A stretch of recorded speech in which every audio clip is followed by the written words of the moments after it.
My dad texted me on Christmas Eve to say thanks for existing, but told me not to come back for the holidays. He actually typed the words out and sent them to my phone. He said there was no room at the table for a single woman who was just squatting at her sister's house. What he did not know was that I secretly owned the luxury Atlanta townhouse my sister and her husband proudly showed off to the world. I had been paying their rent, their food, and their bills for 3 years through a blind corporate entity. When my sister walked into the kitchen that night and called me a freeloader, I did not say a single word in my defense. I just smiled. But the next morning, her digital key would not work, and 2 wrapped boxes were left on the freezing front porch. One of those boxes was moving. Before I continue this story, let me know where you are watching from in the comments below. Hit like and subscribe if you have ever had to stand up to family members who mistook your silence for weakness and completely underestimated your power. I am Zuri, and I am 35 years old. It was Christmas Eve, and I was standing in the immaculate kitchen of a luxury townhouse in Buckhead, Atlanta. The expensive central heating system hummed softly against the bitter chill of the winter night outside the massive floor-to-ceiling windows. I was supposedly sharing this magnificent property with my 32-year-old sister, Monique, and her white husband, Trent. I stood alone by the massive marble island holding my digital tablet and quietly reviewing the monthly budget spreadsheet. I am a forensic accountant and a real estate investor by trade. I spend my days tracking down hidden corporate assets, exposing financial fraud, and calculating immense sums of wealth for private clients. But my greatest and most expensive secret was confined within the 4 walls of this very house. For 3 entire years, I had been the invisible safety net keeping my family from total financial ruin.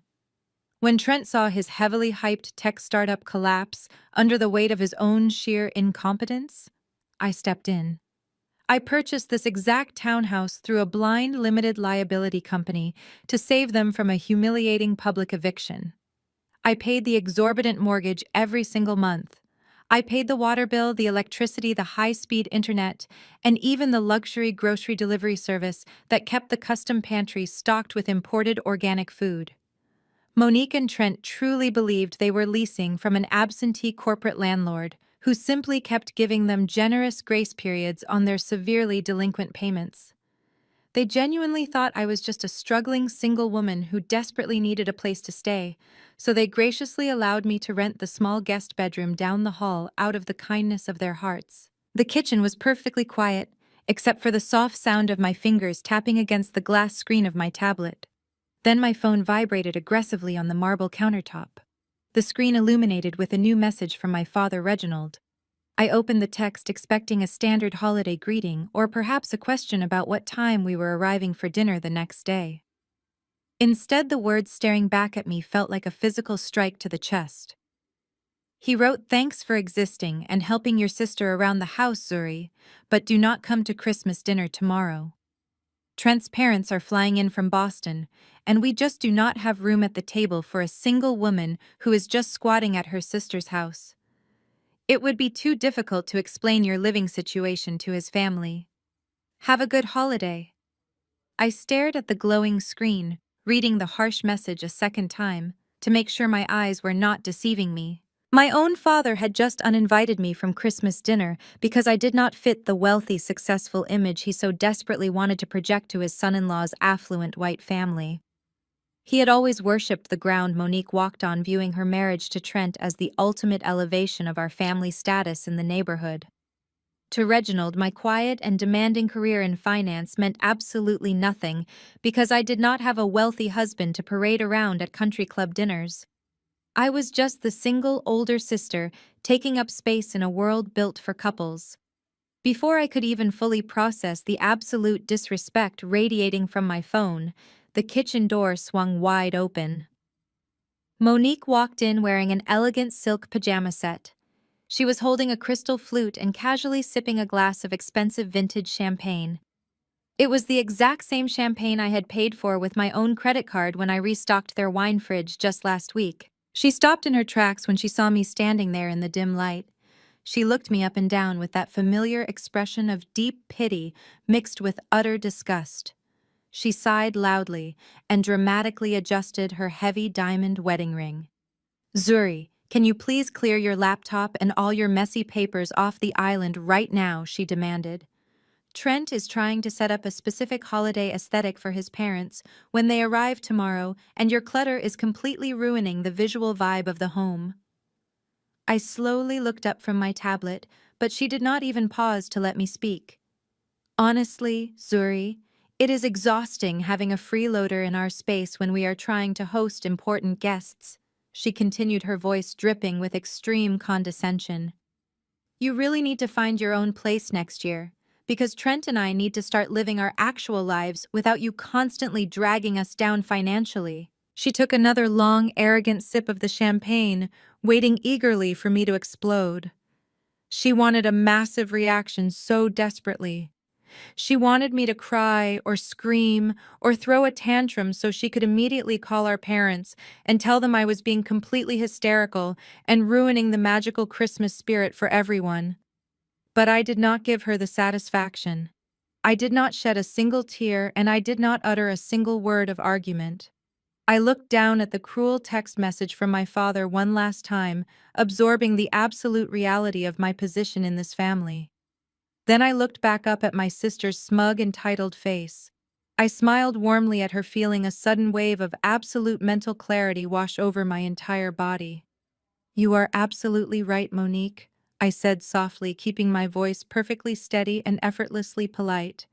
You and Trent deserve a picture-perfect Christmas without any unwanted distractions. I will get out of your way tonight so you can prepare for your guests. I closed my tablet, picked up my phone, and walked right past her without another glance. I headed straight upstairs to my small guest bedroom and pulled my designer overnight bag from the closet. I quietly packed only what I needed to survive the night, leaving all the expensive furniture and appliances I had secretly purchased right where they were. I zipped up my leather overnight bag and walked softly down the grand staircase. From the living room, I could hear the sound of Monique and Trent laughing loudly together.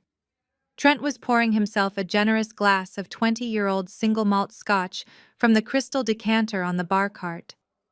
I had purchased that specific bottle for a client dinner 2 months ago, and he had shamelessly claimed it as his own. They did not even bother to look up or acknowledge my presence as I walked right past the arched entryway of the living room. They were too busy celebrating their perceived victory, completely unaware that they were toasting inside a financial house of cards that I was about to blow down. I opened the heavy oak front door and stepped out into the freezing Atlanta night. The bitter wind hit my face immediately, but I had never felt more awake or more liberated. The heavy door clicked shut behind me, echoing loudly in the quiet, upscale neighborhood. I walked down the frost-covered driveway and climbed into my Mercedes G-Wagon. The leather seats were freezing, but the engine roared to life with a comforting rumble. I pulled out of the neighborhood, driving past the manicured lawns and the elaborate holiday light displays. My mind was completely clear. There was no anger and there was no heartbreak. There was only the cold, precise logic of a forensic accountant executing a long overdue asset liquidation. I drove straight to a 5-star luxury hotel in downtown Atlanta, where I kept a corporate membership. The valet took my keys, and the concierge handed me the card to a premium corner suite overlooking the glittering city skyline. I walked into the pristine room, dropped my bag on the king-sized bed, and walked directly to the mahogany desk by the window. I did not turn on the television or order room service. I opened my tablet and connected to my secure private banking portal. It was time to sever the financial arteries that had kept my ungrateful family alive for the past 36 months. I opened the master ledger for the blind limited liability company that owned the townhouse. I navigated to the automated payment dashboard. The first item on the list was the massive mortgage payment that was scheduled to draft on the 1st of the month. I hovered my finger over the screen and pressed cancel. Next was the premium electricity package that kept Trent's precious ambient lighting and expensive gaming computers running day and night. Cancelled. Then, I found the municipal water and gas accounts. Cancelled. I scrolled down to the high-speed gigabit internet service that Trent supposedly needed for his non-existent tech startup. I terminated the contract entirely effective immediately. I even went into the secondary accounts and canceled the weekly organic grocery delivery service, the landscaping crew, and the bi-weekly luxury house cleaning service that Monique bragged about to her friends. I sat back in the ergonomic chair and watched the green active status bars on my screen turn to a uniform terminated red. It felt like shedding a massive, suffocating weight from my shoulders. For 3 years, I had funneled my hard-earned wealth into a black hole of entitlement, hoping that my generosity would eventually earn me a seat at my own family table. My father's text message had finally cured me of that delusion. They did not want me, they just wanted my resources. Now they were going to experience exactly what their lives looked like without my hidden subsidies. I slept more peacefully that night than I had in years. I woke up naturally before dawn. It was Christmas morning. The digital clock on the nightstand glowed bright white, reading exactly 5:45. I got out of bed, walked over to the sweet kitchenette, and brewed a strong double shot of espresso. I stood by the floor-to-ceiling window, watching the early morning light slowly creep over the Atlanta skyline. At exactly 6 o'clock, I picked up my phone and opened the master control application for the townhouse's advanced security system.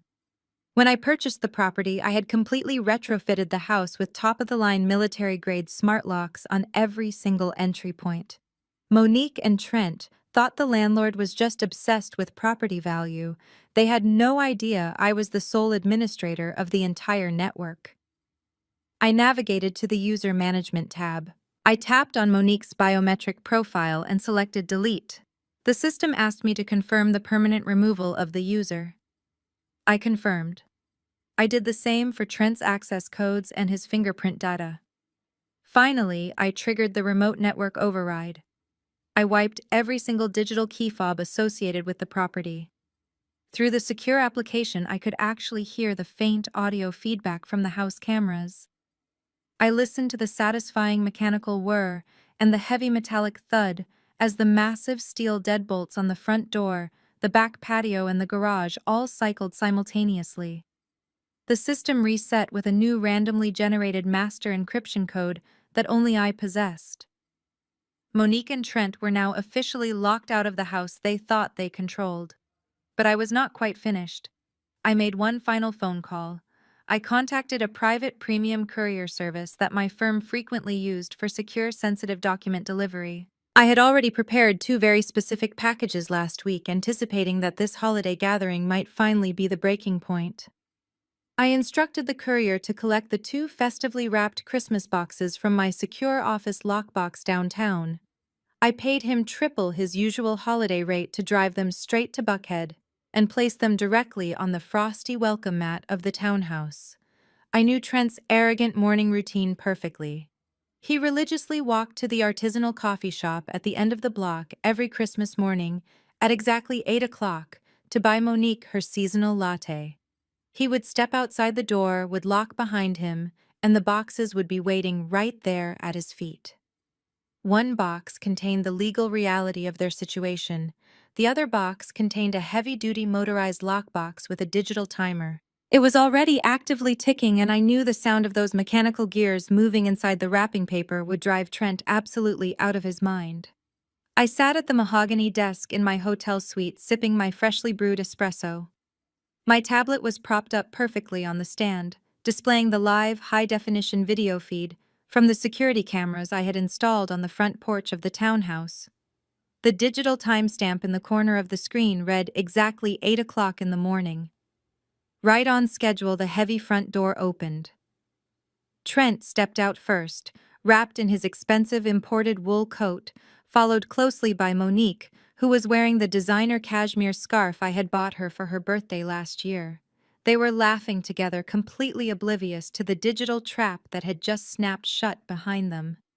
The massive oak door closed heavily, and I watched the deadbolt mechanism engage, automatically locking them out of their own false reality. They walked down the frosty driveway, heading toward the artisanal coffee shop at the end of the street. Barely 2 minutes after they disappeared from the camera frame, a sleek black delivery vehicle pulled up to the curb. My private courier stepped out holding the two perfectly wrapped packages. I had paid him a premium to wait down the street until he saw them leave. He walked briskly up the driveway, carefully placed the two boxes directly on the center of the welcome mat, and walked away. They were wrapped in thick silver foil paper with elaborate crimson ribbons tied in perfect bows. The trap was officially set. Now all I had to do was wait in my warm, comfortable suite while the cold Atlanta morning did its work. 30 minutes later, Trent and Monique strolled back into the camera frame. They were holding their overpriced seasonal lattes and chatting animatedly about the fancy dinner they were planning to host later that evening. The temperature had dropped significantly overnight, and I could see their breath pluming in the freezing morning air.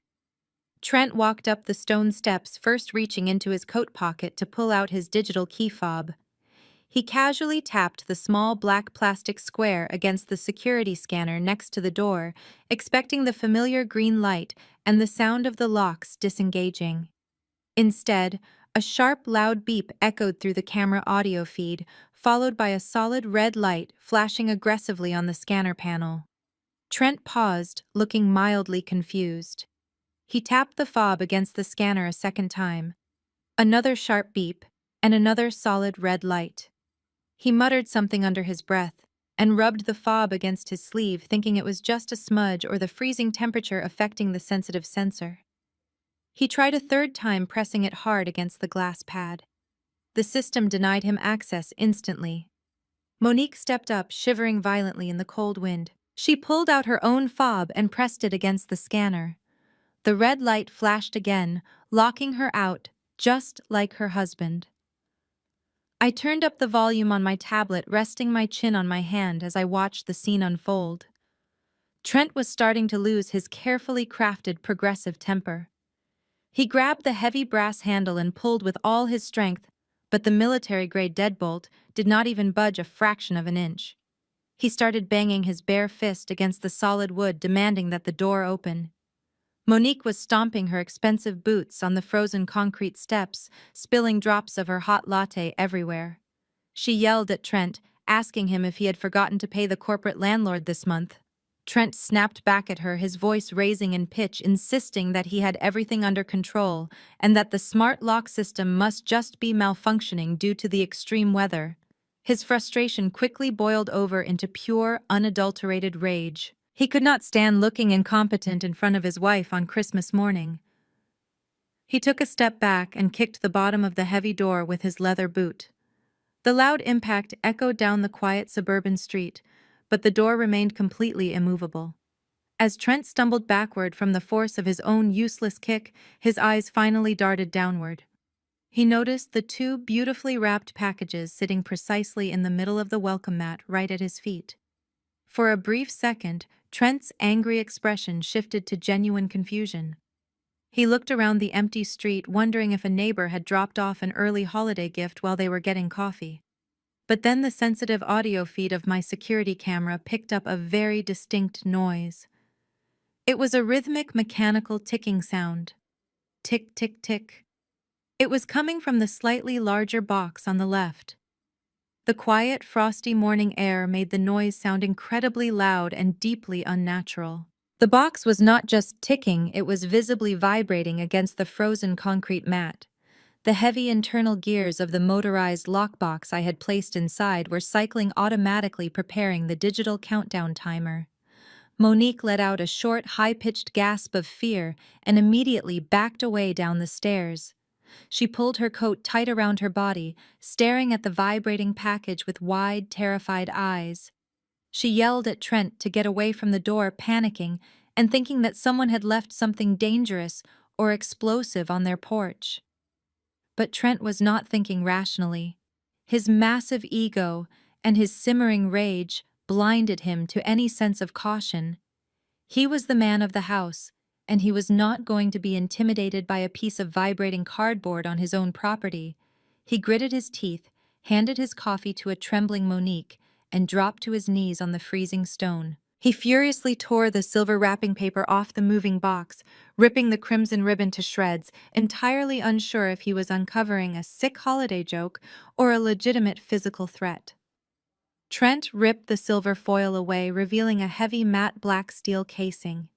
It was a commercial-grade motorized lockbox designed for secure property management. The front of the device featured a thick, reinforced glass panel protecting a bright red digital LED screen. The numbers on the screen were glowing intensely in the morning light, counting down second by second from exactly 24 hours.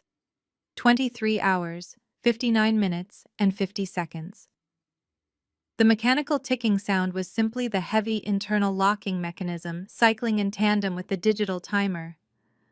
Monique shrieked again and covered her face, begging Trent to throw the box into the snow, but Trent was captivated by the sheer audacity of the device. He realized it was not an explosive, but rather a highly sophisticated psychological statement. He dropped the heavy steel lockbox onto the frosty welcome mat and immediately turned his attention to the second package. He tore into the paper with frantic, aggressive movements, ripping the cardboard lid open. Inside, sitting perfectly centered on a bed of dark velvet, was a premium leather legal folio. Trent snatched the folio with trembling hands and flipped it open. Sitting on the right side of the leather binder was a stark white document with bold black lettering at the top. It was a legally binding notice to quit. Behind it was a certified copy of the property deed, complete with the raised embossed seal of the local county records office. Trent's eyes darted rapidly across the legal jargon, his breath coming in short, erratic puffs of white fog. He read the name of the property owner listed on the official deed. The property did not belong to some faceless, out-of-state corporate conglomerate. The registered owner was Zenith Financial Group Limited Liability Company. Trent knew that name. He knew it because I had explicitly listed Zenith Financial Group on my tax returns, which I had carelessly left on the kitchen island last year. I watched through the high-definition camera feed as the exact moment of realization hit him. The blood completely drained from his face, leaving him looking pale and sickly in the harsh winter light. His hands began to shake uncontrollably, and it had absolutely nothing to do with the freezing temperature. Monique stepped closer, peering over his shoulder to read the documents. She saw the attached ledger detailing their supposed rental agreement. The ledger outlined 36 consecutive months of missed payments. It listed the exorbitant thousands of dollars per month that they owed for occupying a luxury property without a formal lease. The document explicitly stated that Trent and Monique were nothing more than delinquent month-to-month tenants who were currently in default of an astronomical sum of money. The legal notice gave them exactly 24 hours to vacate the premises, which flawlessly explained the glowing red countdown timer ticking away on the lockbox by their feet. Monique gasped, her perfectly manicured hands flying to her mouth.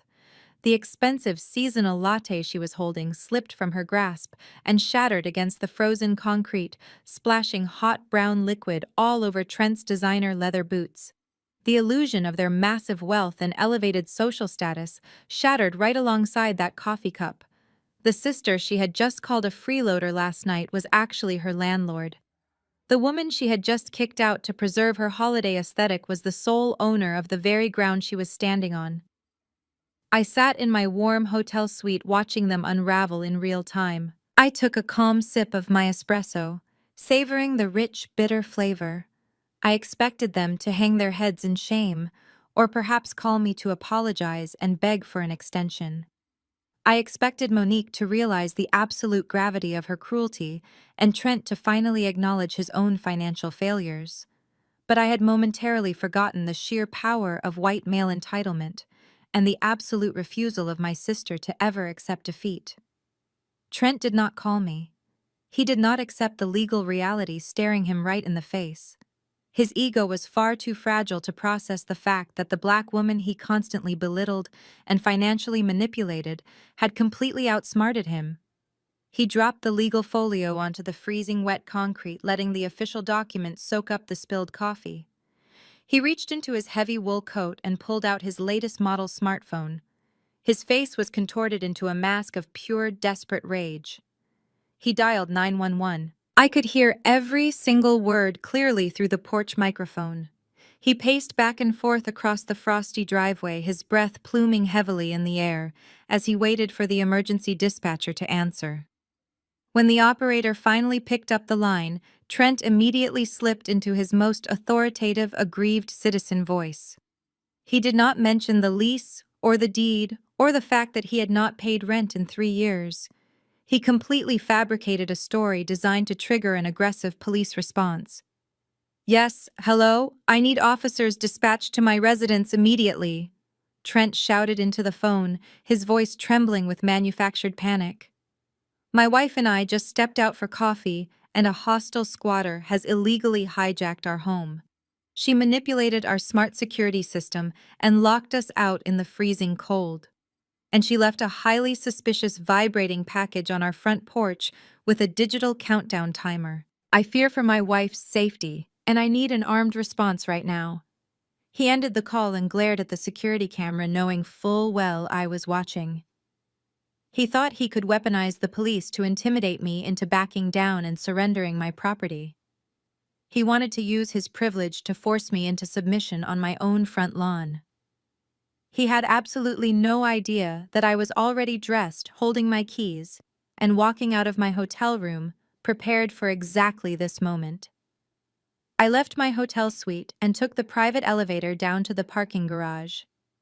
The drive back to the Buckhead townhouse took exactly 12 minutes. As I turned onto the familiar tree-lined street, I could already see the flashing blue and red lights reflecting off the frost-covered manicured lawns. 2 Atlanta police cruisers were parked at awkward angles blocking the driveway. I pulled my Mercedes G-Wagon smoothly along the curb right behind the second patrol car and cut the engine. Through the windshield, I watched the scene playing out on my front lawn. Trent was standing on the bottom step of the porch, aggressively waving his arms as he spoke to the 2 uniformed officers. He was utilizing his most polished authoritative voice. He was leaning into his privilege, attempting to dictate the narrative before I even arrived. He pointed furiously at the heavy oak door, and then down at the 2 opened boxes on the welcome mat. He was framing himself as the innocent, affluent homeowner who was being victimized by a hostile, unstable intruder. Monique stood shivering behind him, nodding vigorously and dabbing at her dry eyes, pretending to be deeply traumatized by the ticking lockbox. I opened my car door and stepped out onto the cold pavement. I was wearing a tailored camel hair coat over a pristine white designer suit. I carried my leather briefcase in one hand and my keys in the other. I did not look like a squatter. I looked exactly like the corporate financial executive that I was. My heels clicked rhythmically against the frozen concrete as I walked up my own driveway. Trent spotted me immediately. His face flushed with renewed anger, and he pointed a shaking finger directly at me. "Officers, that is her," he shouted, his voice echoing down the quiet street. "That is the woman I called you about. She is a squatter who has been living in our guest room. She hacked into our security system, locked us out, and left that suspicious vibrating device on my porch. I want her arrested for trespassing and cyber harassment right now." The 2 officers turned to face me. The lead officer, a tall, stern-looking man, rested his hand on his utility belt and took a step forward, ready to intercept me. "Ma'am, I need you to stop right there and keep your hands where I can see them," the officer commanded.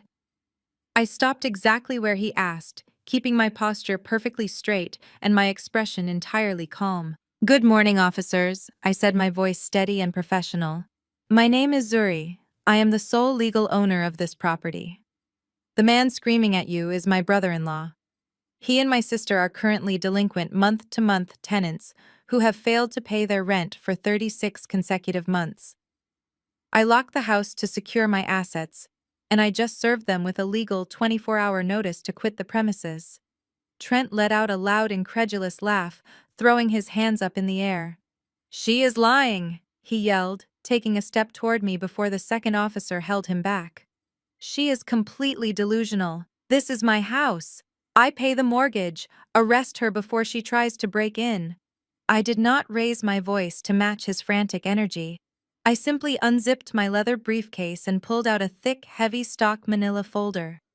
I handed it directly to the lead officer. Inside that folder, you will find my state-issued identification card, along with the certified articles of incorporation for Zenith Financial Group, I explained smoothly.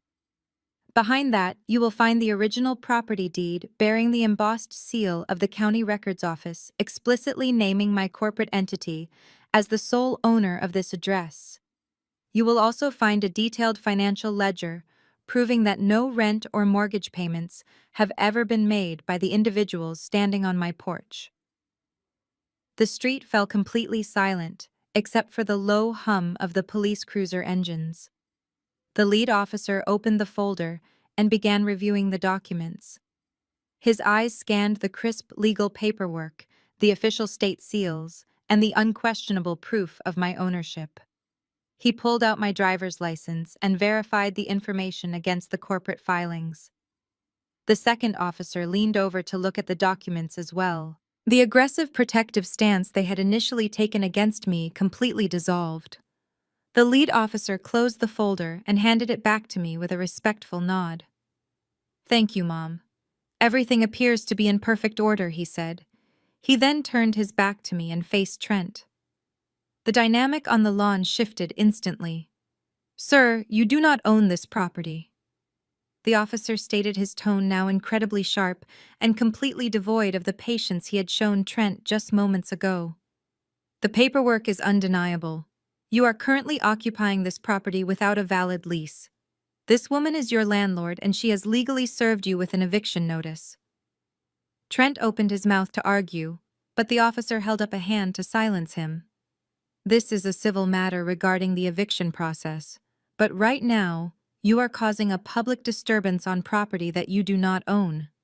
The owner has changed the locks to secure her real estate. If you attempt to force entry into this home or if you continue to harass the legal property owner, I will arrest you for criminal trespassing and disturbing the peace.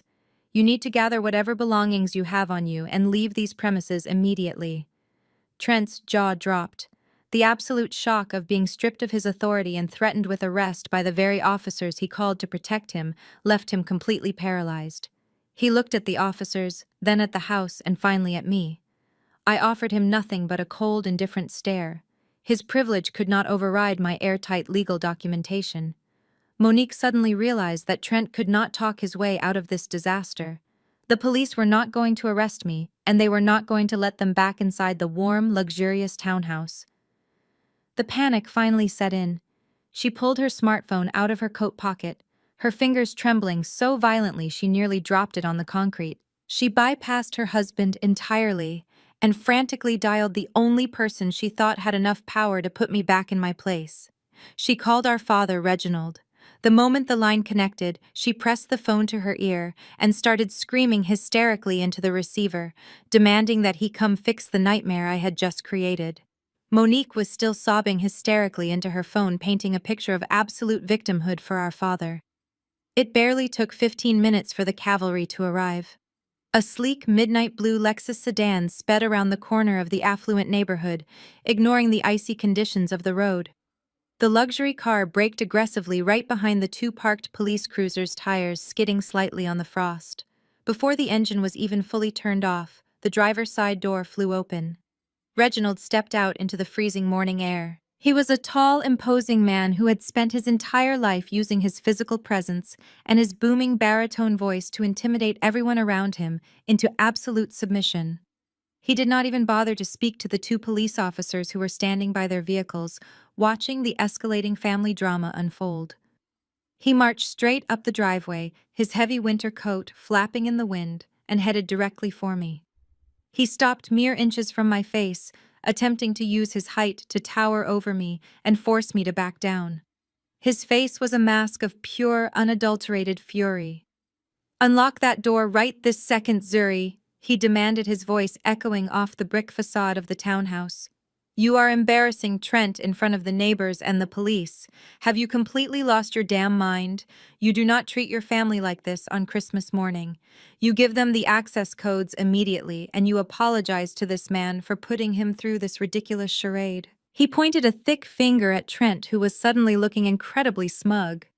Now that his wealthy father-in-law had arrived to bully me into submission, Trent clearly thought his problems were completely solved. He stood up a little straighter, adjusting his coat and giving me a look of triumphant arrogance. Reginald did not care about the legal documents in the officer's hands. He did not care that I was the rightful owner. He only cared about preserving the pristine image of the successful white son-in-law he loved to brag about to his friends at the country club. Trent's dignity was infinitely more valuable to him than my legal rights or my financial stability. I did not take a single step backward.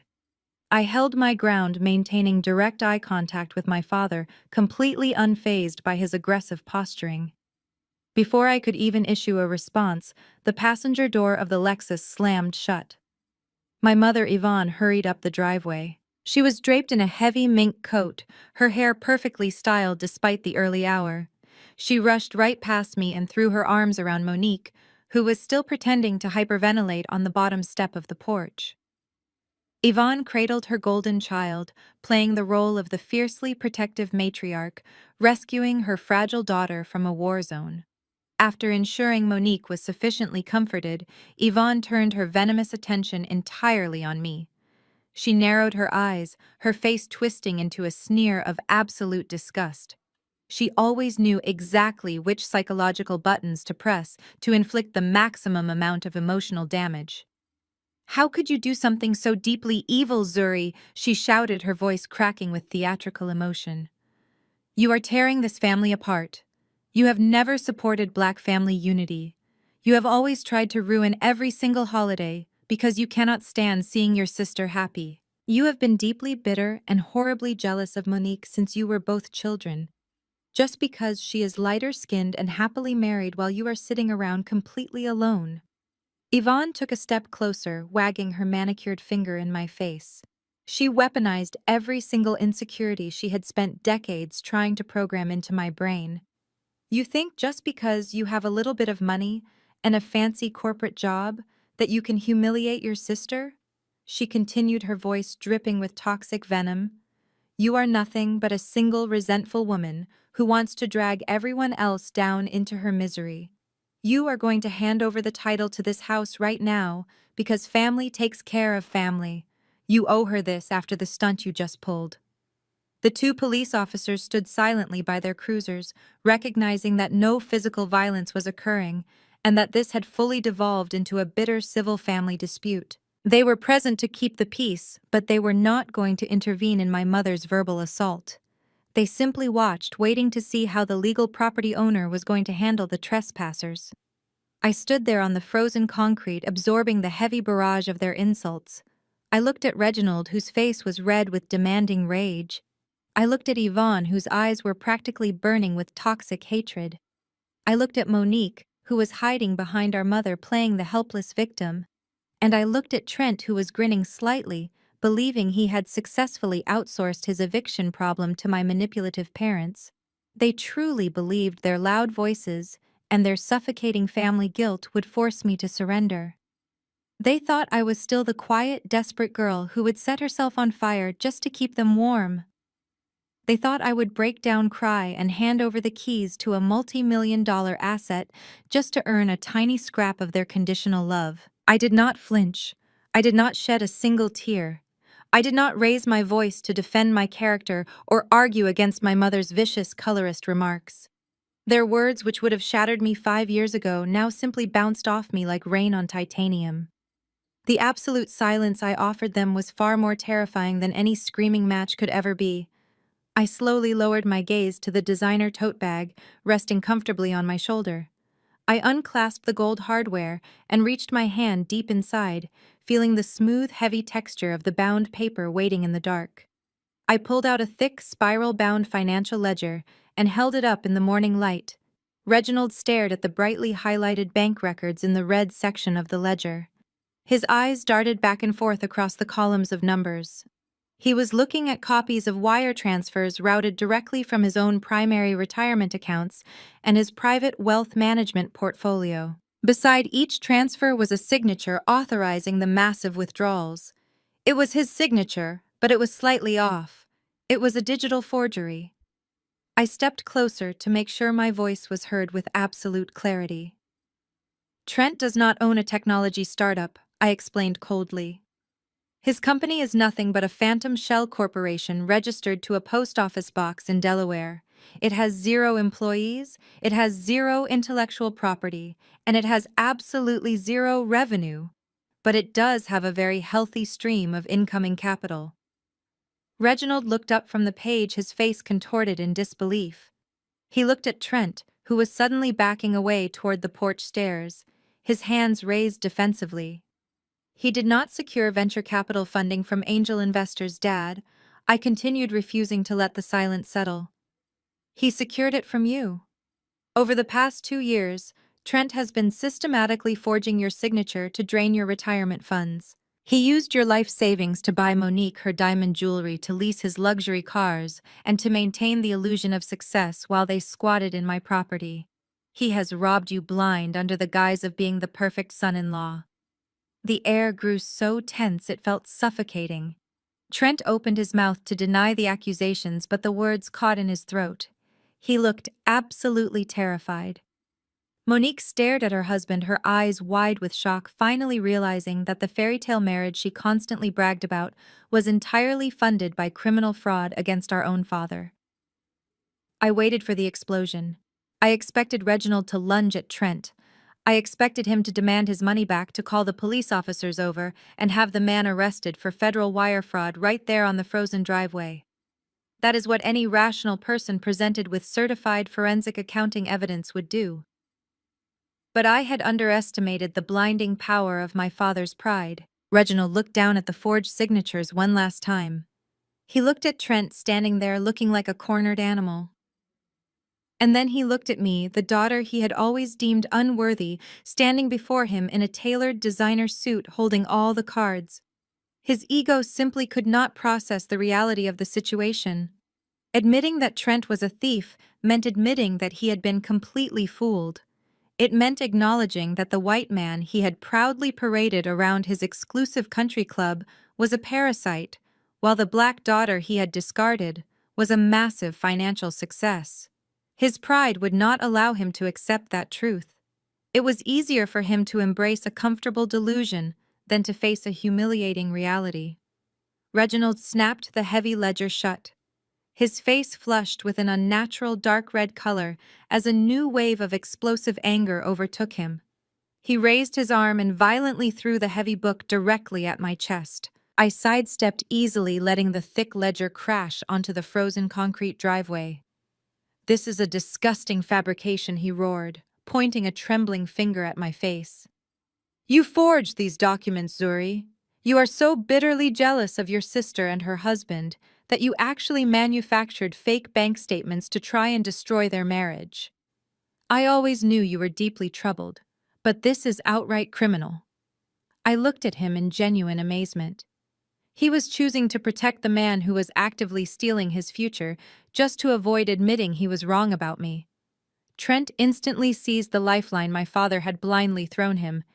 He nodded eagerly, stepping back up to Reginald's side and glaring at me. "Yes," Reginald Trent stammered, his voice shaking with fake indignation. "She is completely unhinged. I would never touch your accounts. She hacked my business files and altered the numbers to frame me." My mother, Yvonne, immediately rushed forward to support the lie. She grabbed Reginald's arm and nodded in agreement, entirely willing to participate in the collective delusion if it meant keeping her golden child's life intact. "You listen to me, and you listen closely," Reginald shouted, his voice booming across the quiet suburban street. "You are not keeping this house. I do not care what your little fake corporate papers say. This property consists of family assets. I am going to hire the most ruthless, expensive lawyers in the entire state of Georgia.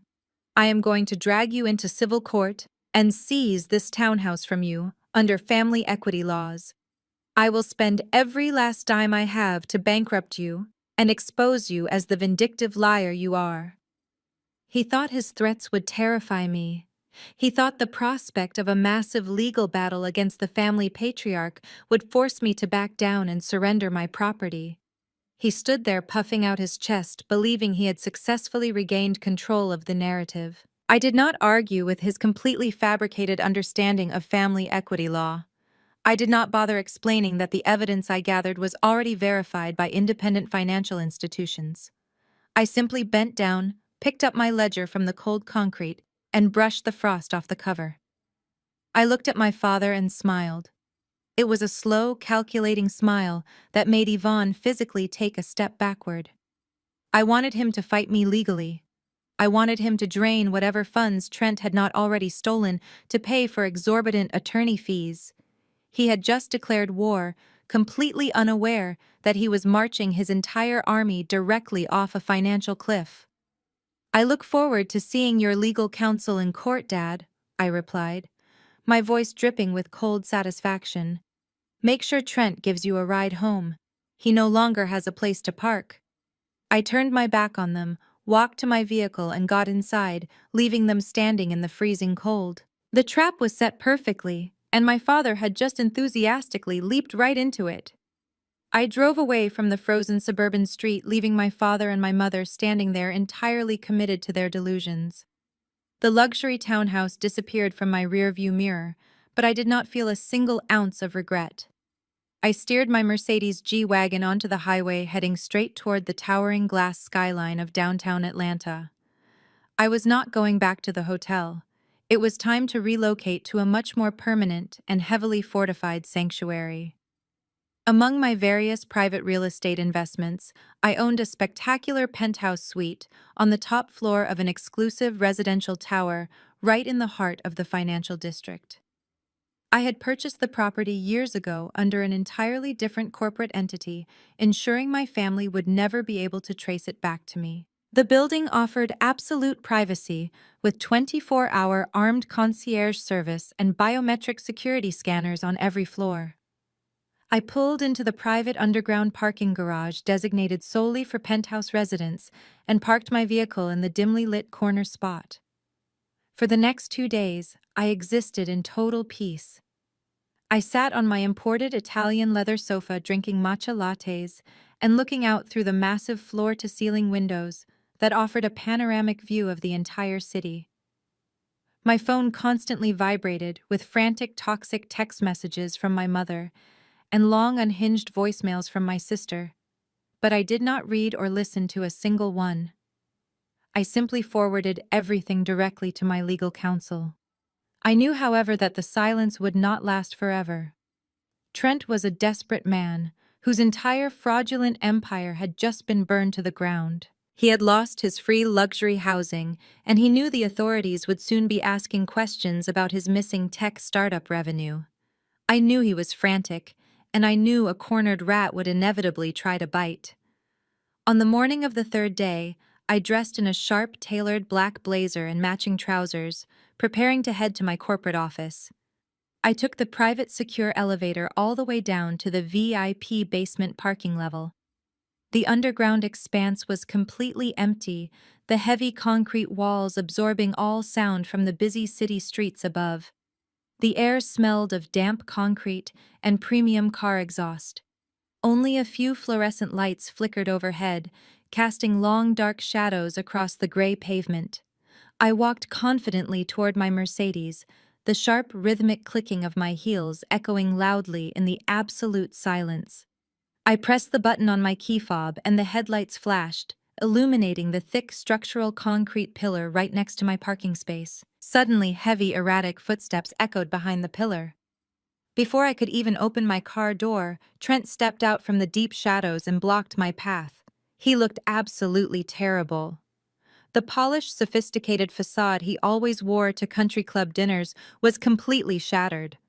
His expensive designer coat was deeply wrinkled and stained with spilled coffee. He had dark, heavy circles under his bloodshot eyes, and he smelled faintly of stale whiskey and desperate fear. The polite progressive ally performing brother-in-law, who loved to boast about his social awareness, was entirely gone. In his place stood an angry, entitled man who realized his absolute lack of actual talent had finally been exposed. He lunged forward, closing the distance between us in 2 rapid, aggressive steps. I did not scream, and I did not try to run. I simply stood perfectly still, my back resting against the heavy metal door of my vehicle. Trent slammed his bare hand against the tinted window of my car, right next to my head, effectively trapping me between his body and the vehicle. He leaned in close, his face flushed a dark, angry red. "You actually think you are going to get away with this?" he hissed, his voice echoing violently in the quiet garage. "You think you can just snap your fingers and destroy my entire life while you hide in a $1 million penthouse?" I looked him directly in the eye, completely unfazed by his pathetic attempt at physical intimidation. "You destroyed your own life, Trent," I replied, my voice perfectly calm and measured. "I simply turned on the lights so everyone else could see the wreckage. You are the one who decided to steal hundreds of thousands of dollars from an arrogant old man.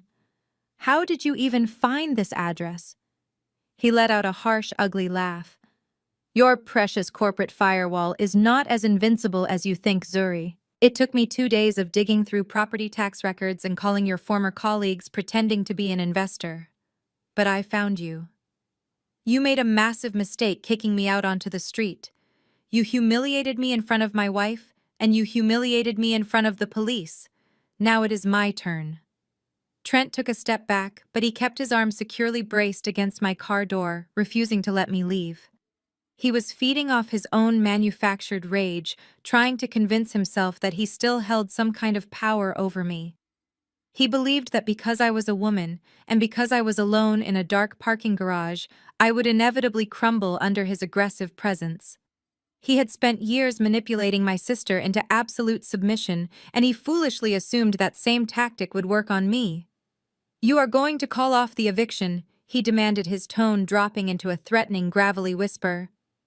"You are going to sign the title of that townhouse directly over to my name today. And you are going to tell Reginald that those forensic accounting documents were a complete mistake.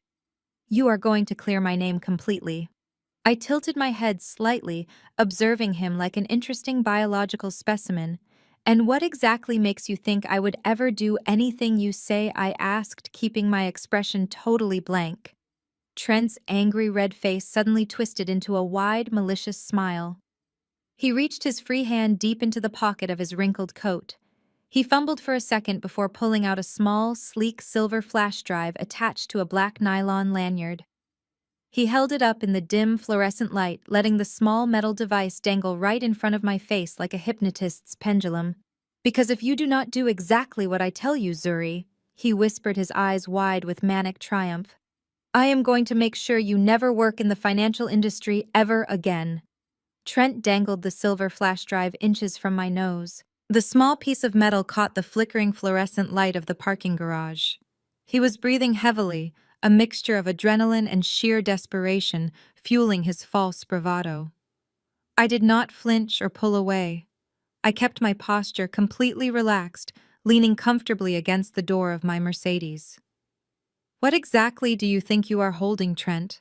I asked, my voice devoid of any emotion. His smile widened into a nasty, venomous grin. "This is your absolute destruction, Zuri," he gloated, his voice echoing off the damp concrete walls.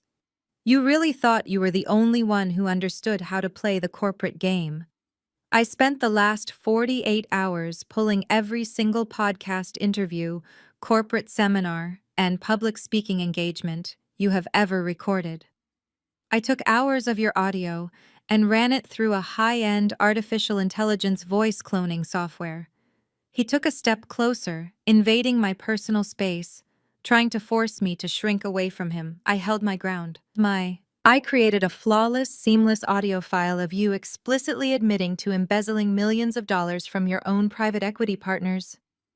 Trent continued, his eyes gleaming with malicious excitement. "It sounds exactly like you.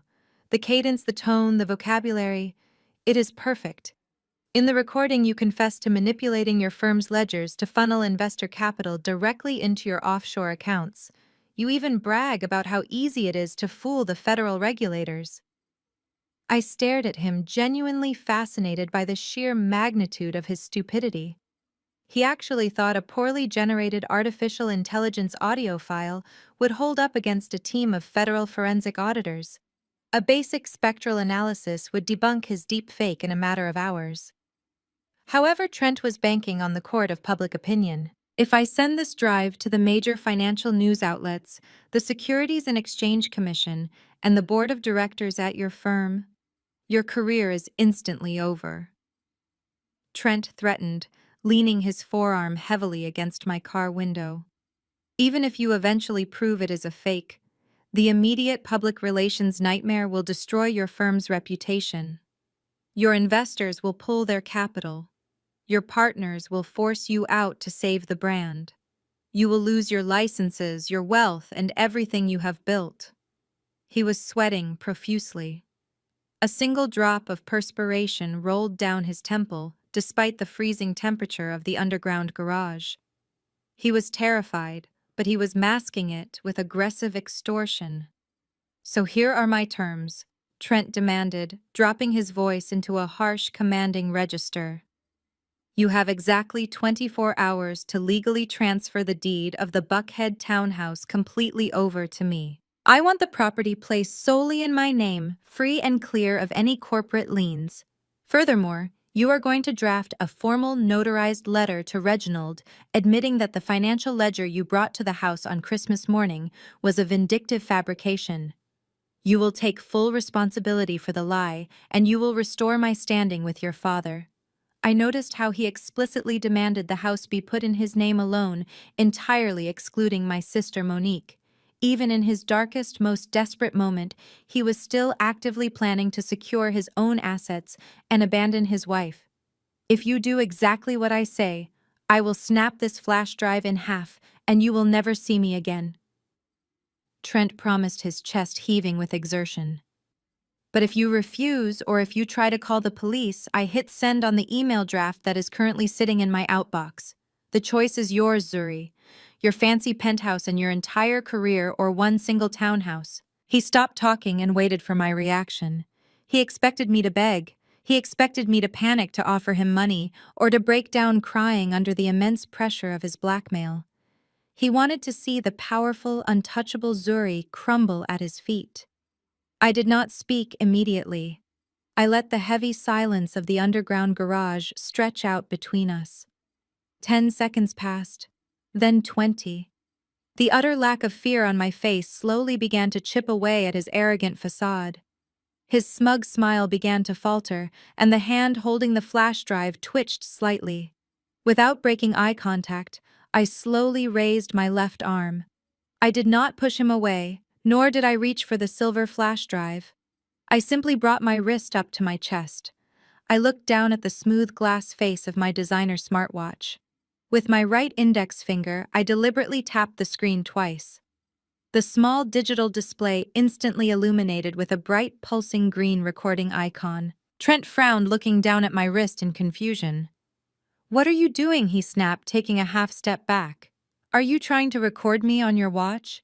You think a muffled audio recording of this conversation is going to save you?" I lowered my arm and offered him the exact same cold, calculating smile I had given my father on Christmas morning.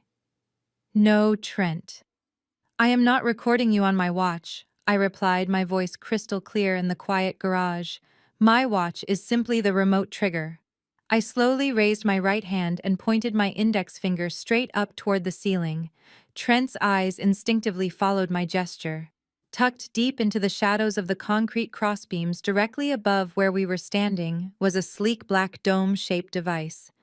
A tiny, almost invisible red LED light was blinking steadily on its casing. When I purchased this penthouse, the Homeowners Association Board immediately elected me as their president.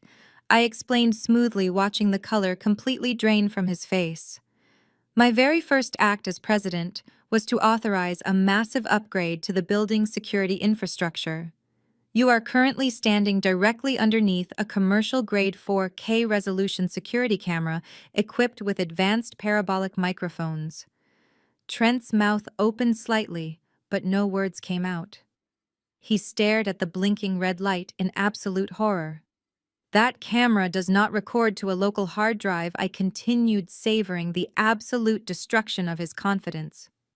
"It streams directly to my private, heavily encrypted cloud server.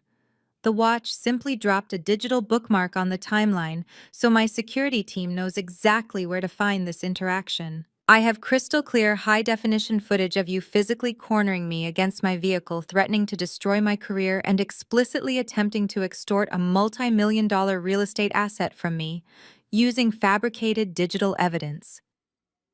Trent dropped his arm from my car window, as if the metal had suddenly caught fire. He stumbled backward, his expensive boots scraping clumsily against the concrete pavement. The silver flash drive slipped from his trembling fingers and clattered onto the ground. Extortion and blackmail are federal offenses, Trent, I stated calmly, picking up my briefcase from the hood of my car. Especially when they involve wire fraud and the attempted theft of high-value real estate. You just handed me the exact physical evidence I need to put you in a federal penitentiary for the next 15 years. The authorities are already reviewing the forged bank documents you used to drain my father's retirement accounts. Adding felony extortion to your active criminal file will guarantee you do not see the outside of a prison cell until you are a very old man. Trent looked wildly around the empty garage as if expecting federal agents to step out from behind the concrete pillars. His breathing became incredibly shallow, bordering on a full-blown panic attack. He realized he had not just lost the game, he had actively handed me the weapon for his own execution. He had tried to play chess against a grandmaster using checkers rules. "You have absolutely nothing left," I whispered, my voice echoing like a final judgment. Trent squeezed his eyes shut, his hands pulling desperately at the hair on the back of his head. He was trapped. But as the sheer weight of his impending federal indictment crashed down on him, his survival instinct finally kicked in, and he made a desperate choice that would destroy his marriage forever. Trent stared at the concrete floor where his silver flash drive now lay completely useless. He was breathing so fast I thought he might actually pass out right there in the dimly lit parking garage. I took a slow, deliberate step toward him, closing the distance he had just surrendered. "You have spent the last 3 years living under my roof, eating my food, and treating me like an incompetent subordinate," I began, my voice ringing with absolute, unwavering authority. "You and my family loved to mock my career choice. You called me a glorified calculator, but you never actually bothered to ask what a forensic accountant specializes in." Trent slowly raised his eyes to meet mine. He looked exactly like a man standing on the trap door of the gallows waiting for the lever to be pulled. "I do not just balance basic spreadsheets, Trent," I explained, watching his chest heave with panic. "I am an apex predator in the financial sector. I specialize in corporate fraud, embezzlement, and high-level asset recovery. I spend my days dismantling sophisticated international money laundering rings and testifying as an expert witness in federal court. Did you honestly believe your pathetic little shell corporation in Delaware was going to slip past someone who tracks missing millions for a living?" He tried to swallow, but his throat was visibly dry. He took another step back, pressing his shoulders against the cold concrete pillar, trying to put distance between us. "I know absolutely everything," I continued, letting the sheer weight of my knowledge crush whatever remaining hope he had left. "I know about the forged loan applications you submitted to regional commercial banks using my father's property as collateral.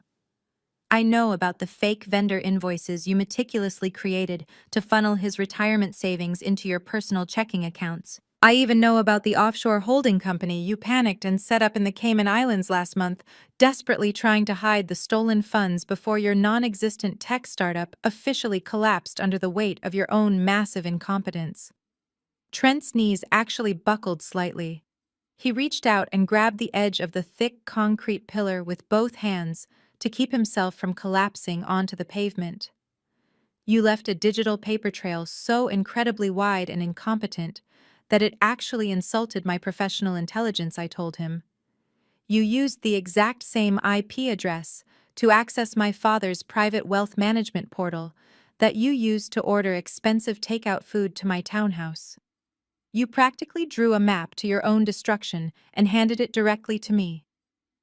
"Please," Zuri, Trent whispered, his voice cracking into a pathetic, high-pitched whimper.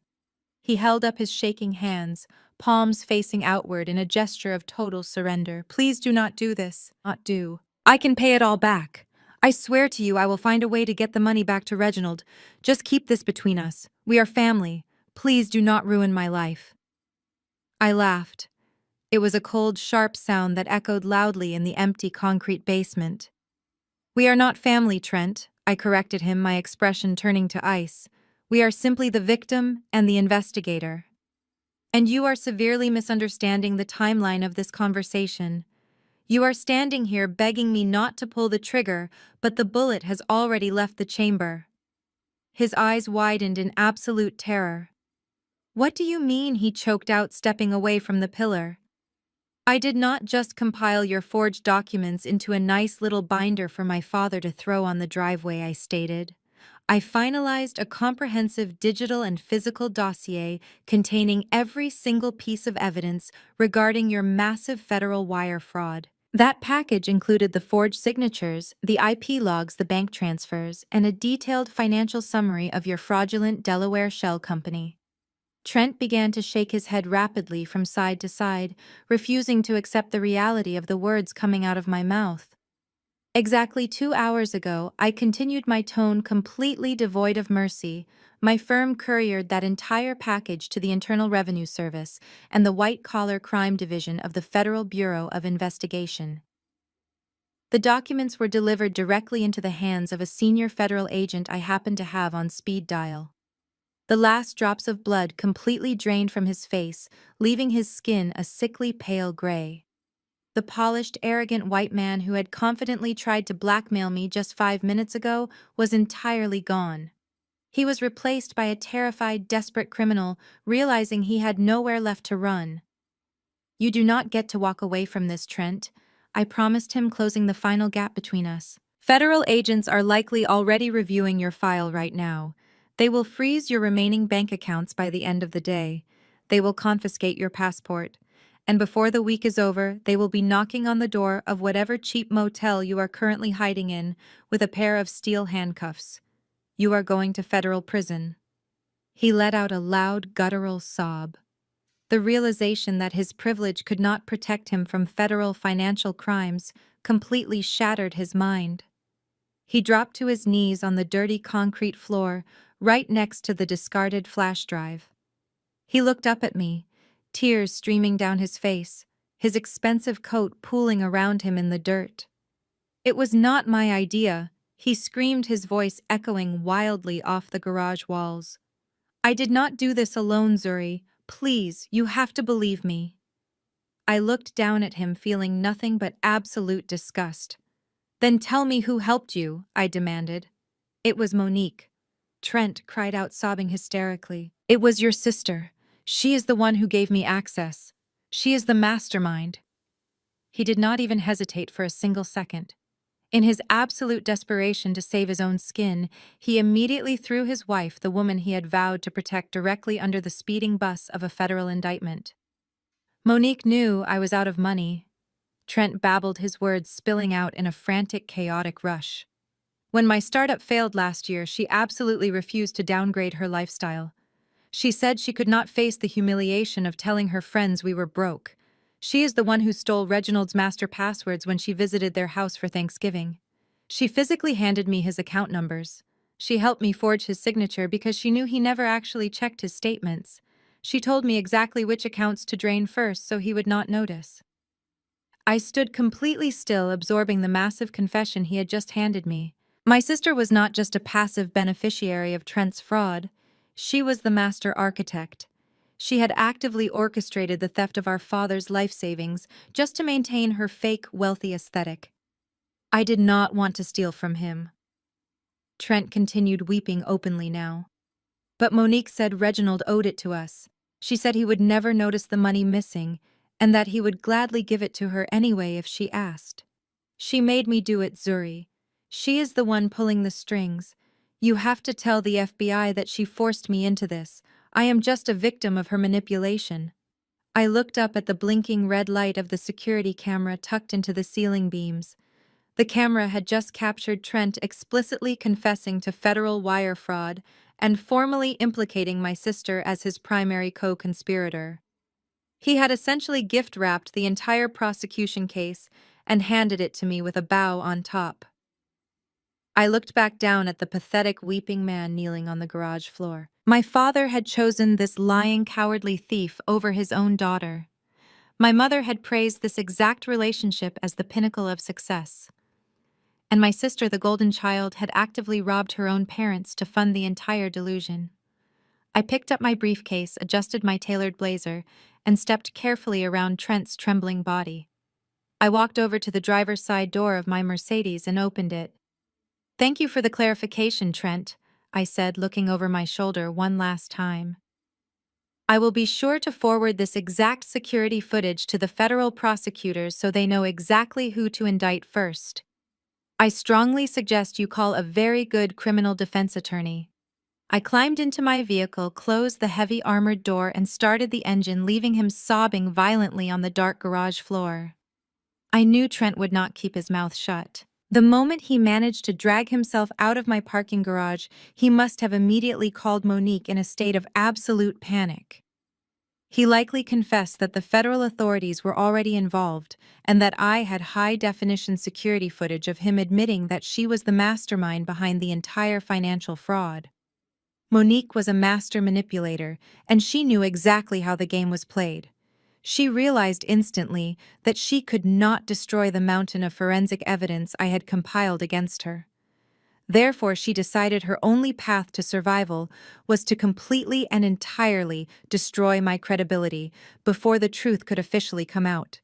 If she could successfully paint me as a deeply unstable, jealous, and vindictive woman having a severe psychiatric breakdown, then any evidence I presented would simply look like the obsessive fabrications of a madwoman.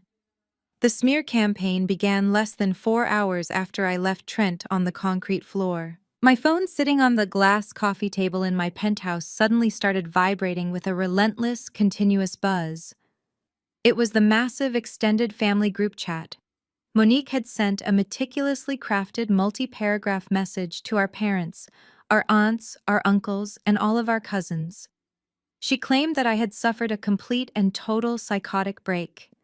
She told them I had stopped taking my non-existent psychiatric medication and had developed a terrifying, dangerous obsession with her husband. According to Monique's fabricated narrative, I had purchased the townhouse out of pure spite and was now trying to ruin her marriage because I was bitterly jealous of her perfect life. She claimed the financial ledger I showed our father on Christmas morning was an elaborate delusional forgery I had created in my basement to frame Trent. But she did not stop with our family. Monique put on her best designer dress, drove straight to our affluent Atlanta church, and sat in the senior pastor's office weeping uncontrollably. She asked the entire congregation to pray for my broken soul, claiming she feared for her physical safety because her unmarried sister had finally lost her mind. She even attempted to find the contact information for the senior partners at my private equity firm, hoping to send them anonymous tips about my supposed mental instability. Fortunately, my corporate firewall and professional reputation were far too strong for her desperate lies to penetrate. But Monique needed more than just church gossip and family rumors to secure her victim status. She needed official legal documentation to preemptively protect herself from the storm she knew was coming. At exactly 2 o'clock in the morning, my smartphone chimed with a high-priority alert from my property security network. The motion sensors at the Buckhead townhouse had been triggered. I sat up in bed, grabbed my tablet, and opened the live high-definition video feed. I watched in absolute fascination as Monique stood alone on the frost-covered front lawn of the property. Trent was nowhere to be found, likely hiding in a cheap motel, while he waited for the federal agents to arrest him. Monique looked around the quiet suburban street to ensure there were no witnesses. Then she walked over to the manicured garden beds, picked up a heavy decorative landscaping stone, and hurled it directly through the expensive custom-stained glass window beside the heavy oak front door. The glass shattered violently, spilling out onto the welcome mat. Monique then did something truly spectacular in its sheer psychopathy. She intentionally dragged her own forearm across the jagged broken glass remaining in the window frame, inflicting a series of shallow bleeding cuts on her skin. She deliberately messed up her perfectly styled hair, tore the collar of her expensive coat, and then pulled out her phone to dial 911. Through the sensitive porch microphone, I listened as she hysterically told the emergency dispatcher that her violently unhinged sister had just tried to break into the house to murder her.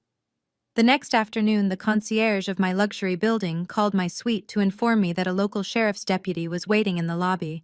I took the private elevator down and calmly accepted the legal documents. Monique had officially filed for and received a temporary emergency restraining order against me. She had submitted the police report of the staged break-in along with photos of her self-inflicted injuries as absolute proof of my dangerous stalking. The fallout within my family was instantaneous and nuclear. My phone was flooded with hateful, vitriolic text messages and threatening voicemails. My mother, Yvonne, left a screaming message demanding I turn myself into a psychiatric hospital immediately before I killed someone. Reginald texted me that he was speaking to the district attorney about pressing attempted murder charges against me. My aunts and uncles called me a monster, a disgrace to the family name, and a bitter, lonely woman who could not stand to see her younger sister happy. They rallied around the golden child, wrapping her in a thick, protective blanket of unconditional support and blind loyalty. They were entirely willing to believe that I was a violent psychopath, rather than admit they had been conned by the daughter they worshipped. I sat on my Italian leather sofa, listening to the voicemails and reading the vicious text messages. I did not shed a single tear. I did not experience a single moment of doubt. I simply tapped the screen on my tablet and securely downloaded the high-definition night vision footage of Monique smashing her own window and cutting her own arm. I saved it directly to 3 separate encrypted cloud servers. I did not send a single text message back to the family group chat. I did not post a defensive status on social media. I did not call my parents to beg them to look at the security footage. Arguing with committed delusional people is a complete waste of highly valuable energy. Instead, I simply muted the group chat and opened my email inbox. Sitting right at the top of my unread messages was a digital promotional flyer for the annual Atlanta Community Leadership Gala scheduled to take place this coming weekend. It was the most highly publicized and exclusive charity event in our community, attended by wealthy business owners, local politicians, and every prominent member of our church congregation. Right there in the center of the flyer was a beautiful, professionally retouched photograph of my sister Monique. She was scheduled to be the guest of honor receiving the prestigious Women in Leadership Award for her supposed philanthropic work and her dedication to family values. A slow, cold smile spread across my face. Monique wanted a public audience to witness her victimhood. She wanted to stand on a stage and bask in the sympathy of the entire community, while she quietly plotted to steal my assets and blame her husband's federal crimes on me. She was setting up the perfect theatrical performance. I clicked the link attached to the digital flyer and navigated to the event ticketing page. I bypassed the standard admission tickets and scrolled all the way down to the corporate sponsorship packages. I pulled my heavy black metal credit card from my wallet and typed in the numbers. For exactly $10,000, I purchased the exclusive Platinum VIP sponsor table. It was the absolute best table in the entire banquet hall, situated perfectly in the center of the room, directly in front of the main stage podium. I closed my tablet and finished my tea. My sister wanted a war of public perception, and I was going to give her the grandest, most spectacular stage imaginable for her absolute destruction. The annual Atlanta Community Leadership Gala was held in the grand ballroom of the most expensive luxury hotel in the downtown plaza. This was not a simple church gathering in a basement. It was a highly publicized high society event where the wealthiest and most influential members of our community came to see and be seen. The room was draped in rich gold and ivory fabrics with massive crystal chandeliers casting a warm, flattering light over the hundreds of guests. Waiters in pristine white tuxedos circulated through the crowd, carrying silver trays of sparkling apple cider and expensive hors d'oeuvres. It was a night designed to celebrate Black excellence, philanthropy, and faith. For my family, it was the ultimate stage to project their flawless image to the world. I timed my arrival perfectly. I did not slip in early through a side door to avoid attention.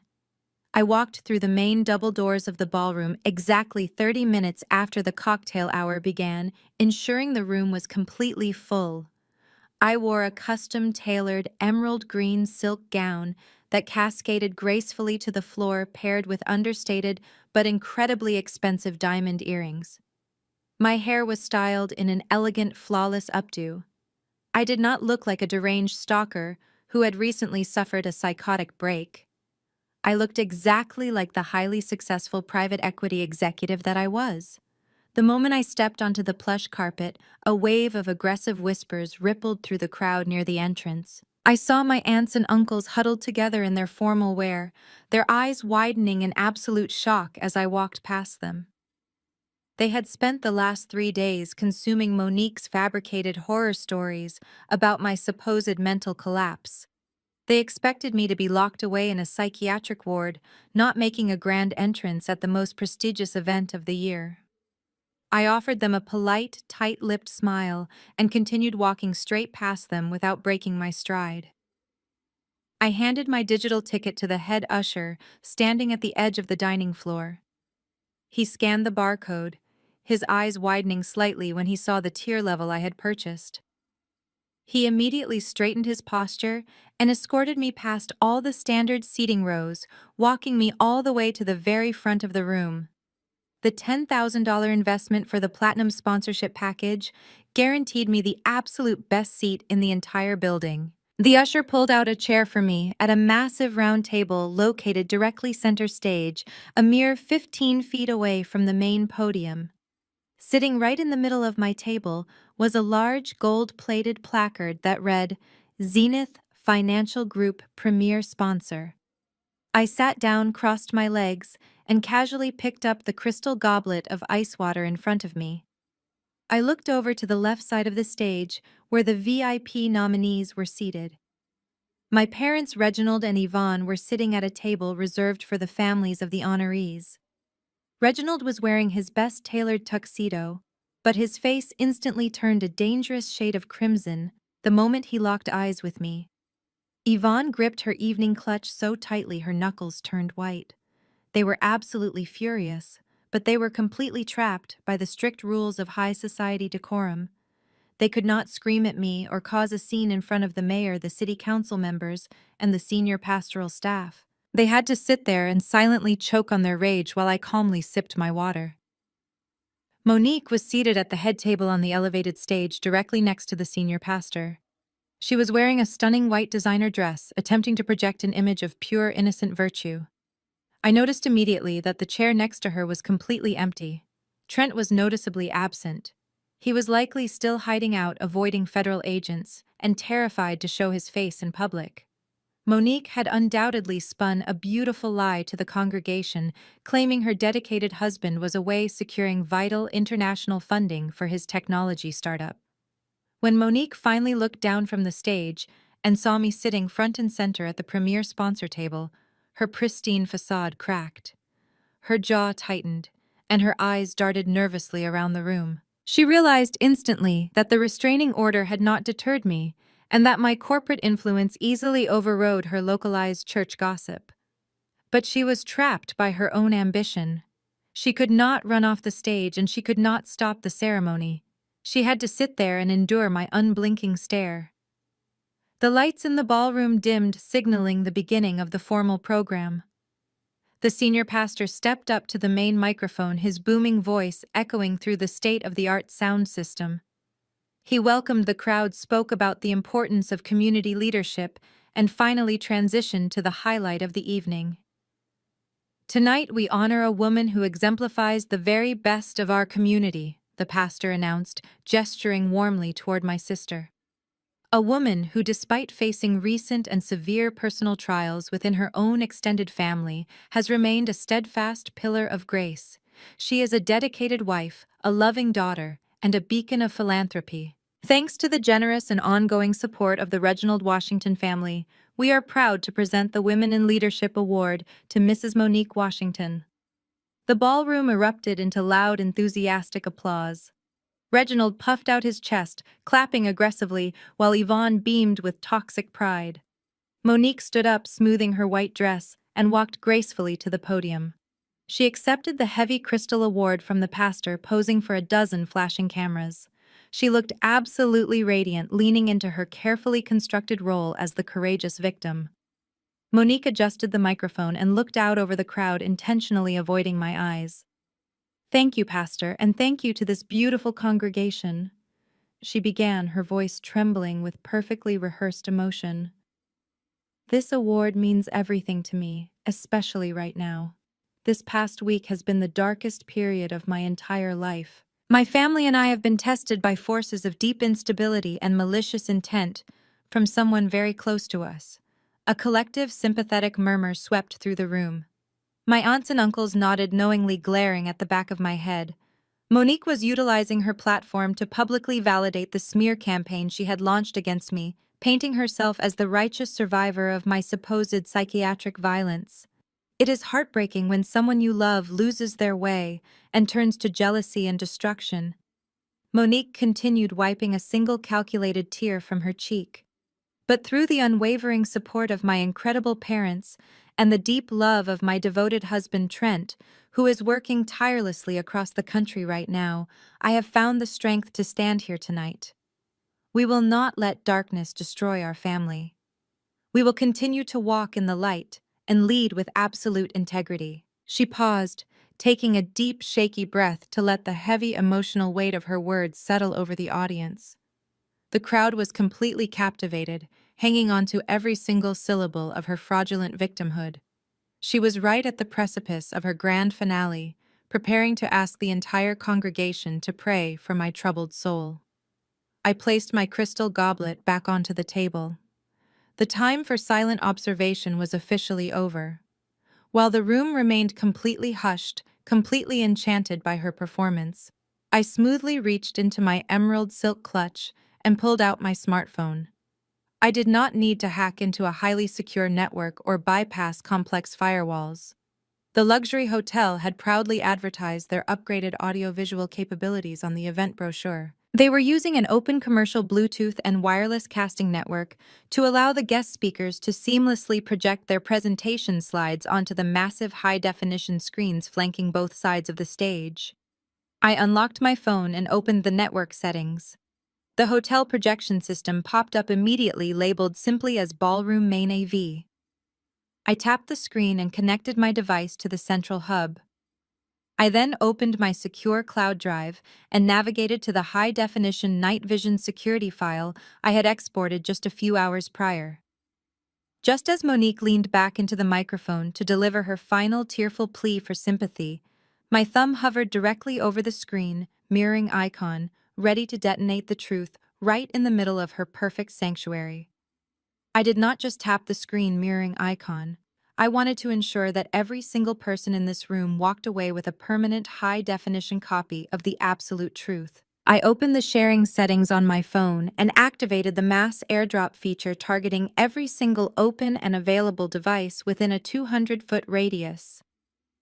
My screen instantly populated with hundreds of glowing circles representing the smartphones of the wealthy guests, the church elders, and my extended family. I pressed select all. Then I tapped send.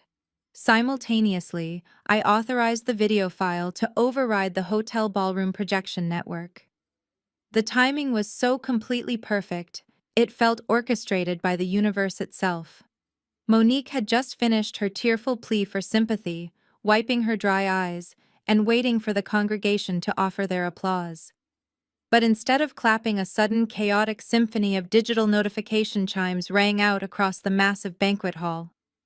It started in the front row with a few sharp pings and rapidly spread all the way to the back doors as hundreds of phones vibrated and chimed in unison.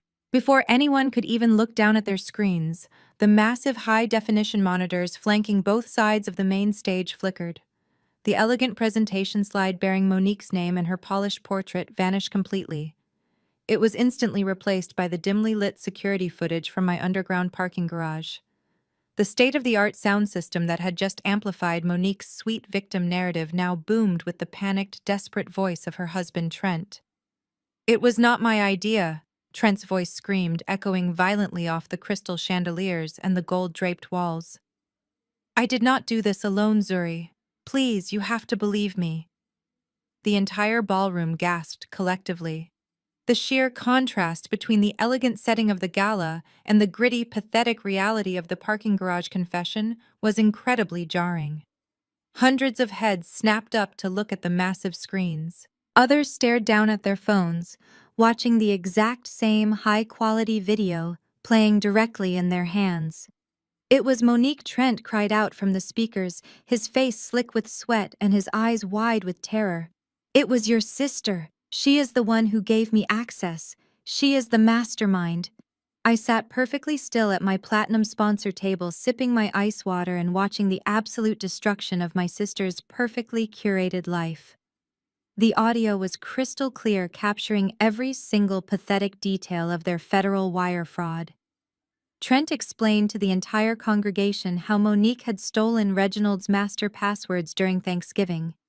He detailed how she had actively orchestrated the theft of her own father's life savings, simply because she refused to downgrade her luxury lifestyle when his tech startup failed. Monique stood completely frozen at the podium. The color instantly drained from her face, leaving her looking like a hollow white ghost. She slowly turned her head to look at the massive screen behind her, just in time to watch her husband throw her directly under the bus to save himself. Her jaw dropped open in silent horror. The heavy crystal Women in Leadership award she was holding suddenly slipped from her trembling fingers. It hit the hard wooden floor of the stage and shattered into dozens of sharp, glittering pieces, sending fragments skittering across the platform. The sound of the shattering crystal seemed to break the spell holding the room captive. The silence was instantly replaced by an explosive uproar of shocked whispers and outraged murmurs. The senior pastor, who was sitting just a few feet away from Monique, stood up abruptly, his face completely pale, as he looked from the screen to the woman he had just honored. Monique did not try to defend herself. She did not grab the microphone to claim it was a deep fake. The sheer overwhelming weight of the evidence broadcasting to every single device in the room completely broke her. She picked up the heavy skirt of her white designer gown and ran. She scrambled off the side of the stage, her high heels clicking frantically against the wood, and disappeared through the heavy velvet curtains leading to the kitchen corridors, leaving her shattered award and her destroyed reputation entirely behind. I turned my attention to the family table. My aunts and uncles, who had glared at me with such righteous hatred just moments ago, were now staring at their glowing phones with their mouths hanging open. The vicious rumors they had so eagerly consumed and spread were instantly neutralized by the cold, hard forensic reality playing on their screens. Reginald was sitting entirely paralyzed in his chair. He was staring blankly at the massive screen where Trent was still sobbing and begging for mercy. The proud, arrogant patriarch had finally been forced to confront the truth. He could no longer deny that the white son-in-law he worshipped was a cowardly thief, or that his beautiful golden child had masterminded the complete draining of his retirement funds. His massive ego simply imploded right there at the dinner table. He slumped forward, resting his head in his hands, looking suddenly frail and completely broken. But my mother Yvonne was a completely different story. Yvonne had spent her entire life carefully building a reality where her favorite daughter was flawless, and I was the eternal villain. She was so deeply entrenched in her delusions that not even a high-definition federal confession could penetrate her toxic psychology. When she saw Monique run off the stage crying, Yvonne did not experience an epiphany of truth. She experienced a psychotic break from logic. She pushed her chair back with such violent force that it crashed into the table behind her, spilling wine glasses and drawing stares from the surrounding guests. She did not run after her fleeing daughter. Instead, she locked her furious, bloodshot eyes directly on me. She marched across the ballroom floor, ignoring the gasps and whispers of the wealthy congregation. She stomped right up to my premier sponsor table, her expensive mink coat practically vibrating with rage. She slammed both of her hands down onto the white tablecloth, rattling my crystal goblet and the gold-plated sponsor sign. "You evil, vindictive little monster!" She screamed, her voice completely raw and hysterical, carrying over the lingering audio of the video file. She pointed a shaking, manicured finger directly an inch from my face. She did not care that the mayor was watching. She did not care that the senior pastor was standing right there. She only cared about defending her golden child by any means necessary. "You forced her to do this!" Zuri Ivan shrieked, spit flying from her lips as she completely lost her grip on reality. "You have all that money hidden away in your fancy corporate bank accounts, and you refuse to share it with your own blood. You forced your sister into a corner. If you had just been a decent human being and paid her husband the money he needed to survive, she would never have had to touch your father's accounts. This is entirely your fault. You drove her to this because you are a terrible, selfish sister and you wanted to see her fail." The entire ballroom went completely dead silent again. Nobody could actually believe what they were hearing. A mother was standing in the middle of a church gala, publicly blaming her successful daughter for the fact that her other daughter had committed federal wire fraud. It was the absolute peak of toxic family dysfunction broadcast live to the highest society in Atlanta. I let the heavy silence in the room stretch out, wrapping around my mother like a suffocating blanket. The wealthy business owners and church leaders were staring at Yvonne with pure, unadulterated disgust. They were witnessing a mother actively enabling a criminal and attempting to punish the actual victim. I did not raise my voice. I did not stand up to match her chaotic energy. I looked up at the hysterical woman who had given birth to me, feeling absolutely nothing but profound, overwhelming pity. I did not offer her a single word of defense or explanation. I simply picked up my emerald silk clutch, stood up from my platinum sponsor table, and walked out of the grand ballroom. I left my mother screaming at an empty chair while the entire high society of Atlanta watched the final, pathetic collapse of the Washington family dynasty. The valet brought my Mercedes around to the front entrance, and I drove back to my downtown penthouse, leaving their public wreckage entirely behind me. By Monday morning, the inevitable consequences of the church gala broadcast finally materialized.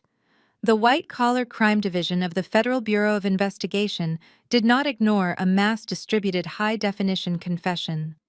Federal agents executed search warrants simultaneously at Trent's cheap motel room and the cramped apartment my parents had temporarily rented for Monique. They confiscated laptops, external hard drives, and boxes of physical banking documents. Trent was formally taken into federal custody without bail, but Monique was temporarily allowed to remain free while the prosecutors finalized her specific indictment. You would think that watching federal agents carry boxes of forged evidence out of their golden child's bedroom would finally shatter my parents' delusions. You would assume that Reginald and Yvonne would finally apologize to me, the daughter who had subsidized their lives and actively tried to warn them about the fraud. But toxic family systems do not simply dismantle themselves when confronted with the undeniable truth. They build thicker walls and invent wilder lies to survive. Instead of holding Monique accountable, Reginald and Yvonne doubled down on their absolute madness. They decided to treat Monique not as a federal criminal, but as a political prisoner who was being unfairly persecuted by a vindictive sister and an overzealous government. They sought out the most ruthless, high-priced criminal defense attorney in the state of Georgia. They found a man known for defending corrupt local politicians and wealthy corporate embezzlers, a lawyer whose initial retainer fee alone was a staggering $250,000. This attorney promised my parents he would keep Monique out of federal prison and simultaneously launch a brutal civil lawsuit against my corporate entity, aiming to reclaim the Buckhead townhouse by alleging extreme emotional distress and fraudulent eviction. There was only one massive problem with their aggressive legal strategy. Trent had already meticulously drained Reginald's liquid retirement accounts and private wealth portfolios. The cash was entirely gone, funneled into offshore accounts and burned on luxury car leases over the past 2 years. When Reginald tried to ask his wealthy country club friends for a personal loan, he found his phone numbers blocked and his memberships quietly suspended. The church gala had successfully rendered my parents social pariahs in the elite Atlanta community. Absolutely nobody wanted to be associated with a family actively under investigation for federal wire fraud. Out of options and blinded by his obsessive need to protect Monique, my father made the most reckless financial decision of his entire life. He decided to leverage the only substantial asset he had left. He applied for a massive secondary mortgage on the family home. This was the sprawling six-bedroom brick colonial estate where I had grown up. It was a house that he had proudly paid off over 30 years, representing the absolute pinnacle of his lifetime achievements and the foundation of his generational wealth. He was entirely willing to risk the roof over his own head and my mother's future security just to fund a doomed legal war against me. Reginald was a desperate man operating entirely outside of his depth. He rushed the application process, choosing a commercial banking institution that promised rapid approval for high-value property loans, regardless of the applicant's current liquid capital. He assumed his historic credit score, and the sheer appraised value of the estate would push the paperwork through without any severe scrutiny. He did not realize how deeply interconnected the elite financial sector of Atlanta truly was. I was sitting in my corner office at my private equity firm, reviewing a quarterly risk assessment portfolio, when my secure desktop terminal softly chimed with an incoming encrypted email. It was a message from a senior underwriter at Vanguard Commercial Trust, a mid-sized regional bank that frequently partnered with my firm on massive real estate acquisitions. The underwriter recognized my family name and had flagged a highly unusual high-risk loan application that had just crossed his desk for final authorization. I opened the attached encrypted document and smiled, reading the exorbitant interest rates and predatory terms my father had blindly agreed to. It was Reginald's signature at the bottom of the disastrous secondary mortgage application, completely oblivious to the fact that the bank he was desperately borrowing from was a direct subsidiary of my own private equity firm. I closed the encrypted email on my secure desktop and immediately stood up from my leather office chair. I told my executive assistant to cancel my afternoon conference calls. I walked out of my private equity firm and had the valet bring my car around. The drive to the Vanguard Commercial Trust main branch took less than 20 minutes. The bank was located in a polished corporate plaza featuring tall glass windows and sleek modern architecture. I walked through the sliding double doors wearing my tailored charcoal suit, projecting an aura of absolute corporate dominance. I bypassed the teller lines and the standard customer service desks. I walked directly toward the executive lending suites at the back of the building. Through the thick, soundproof glass walls of the branch manager's office, I could see my parents sitting in plush leather chairs. Reginald was leaning over a massive mahogany desk, aggressively pointing at a stack of legal documents. Yvonne sat next to him, clutching her designer handbag, looking tense but resolute. Sitting across from them was the senior branch manager, a man named Harrison, who knew exactly who I was and exactly who owned his bank. I placed my hand on the heavy stainless steel door handle and pushed it open. The soft click of the latch immediately drew the attention of everyone in the room. Harrison jumped slightly in his chair, his eyes widening in surprise and immediate deference as I stepped into his office. Reginald and Yvonne turned around in their seats, their expressions instantly souring from focused determination to pure, unfiltered hostility. "What the hell are you doing here?" Reginald snapped, his booming voice filling the small enclosed space. "Are you following us, Zuri? Are you so deeply obsessed with ruining your sister's life that you are now stalking us in public?" I did not answer his ridiculous accusations. I simply closed the glass door behind me, sealing us inside the quiet room. I walked over and stood right next to Harrison's desk, looking down at the massive stack of mortgage paperwork spread out across the polished wood. Yvonne stood up from her chair, her face flushed with anger. "You need to leave right now," she demanded, pointing toward the door. "We are conducting private family business. We are securing the funds to hire the best legal team in this state to protect Monique from your vicious lies. You have no right to be in this room." I looked at the documents on the desk. The terms of the loan were printed in bold black ink right on the front page. It was a high-risk variable rate secondary mortgage. The interest rate was absolutely predatory, designed specifically for desperate borrowers with zero liquid assets. By signing this document, Reginald was legally agreeing to hand over the equity of his fully paid off historic family estate in exchange for a massive lump sum of cash. The monthly payments were so incredibly high that without Trent's stolen money secretly filtering into his accounts, my father would inevitably default within 3 months. Harrison. The branch manager looked back and forth between me and my parents, sweating visibly. He cleared his throat and adjusted his tie. "Mr. Washington," he stammered nervously, looking at my father. "Perhaps we should pause this transaction. This loan carries an extreme financial burden, and given the current family dynamic, I think we should reconsider." "Do not tell me how to manage my finances," Reginald interrupted, slamming his heavy hand down onto the desk. He glared at Harrison and then turned his furious eyes back to me. "You think you can intimidate me by showing up here, Zuri? You think you can scare me out of protecting my family? You are completely delusional." Reginald stood up, towering over the desk. He leaned toward me, his face twisted into a mask of pure, arrogant contempt. "Family loyalty means doing whatever it takes to protect your own," he declared, his voice dripping with righteous indignation. "I will burn every single dollar I have to my name before I let you destroy Monique. You are nothing but a bitter, vindictive mistake. As far as I am concerned, I only have one daughter. You are officially dead to me." The words hung in the quiet air of the glass office. He had finally said it out loud. He had officially and formally disowned me in front of a banking executive entirely unprovoked. He had chosen the criminal who stole from him over the daughter who had secretly kept him afloat for years. He believed his brutal declaration would shatter my heart and force me to retreat in tears. Instead, I just looked at him with a perfectly calm expression. I did not blink. I did not frown.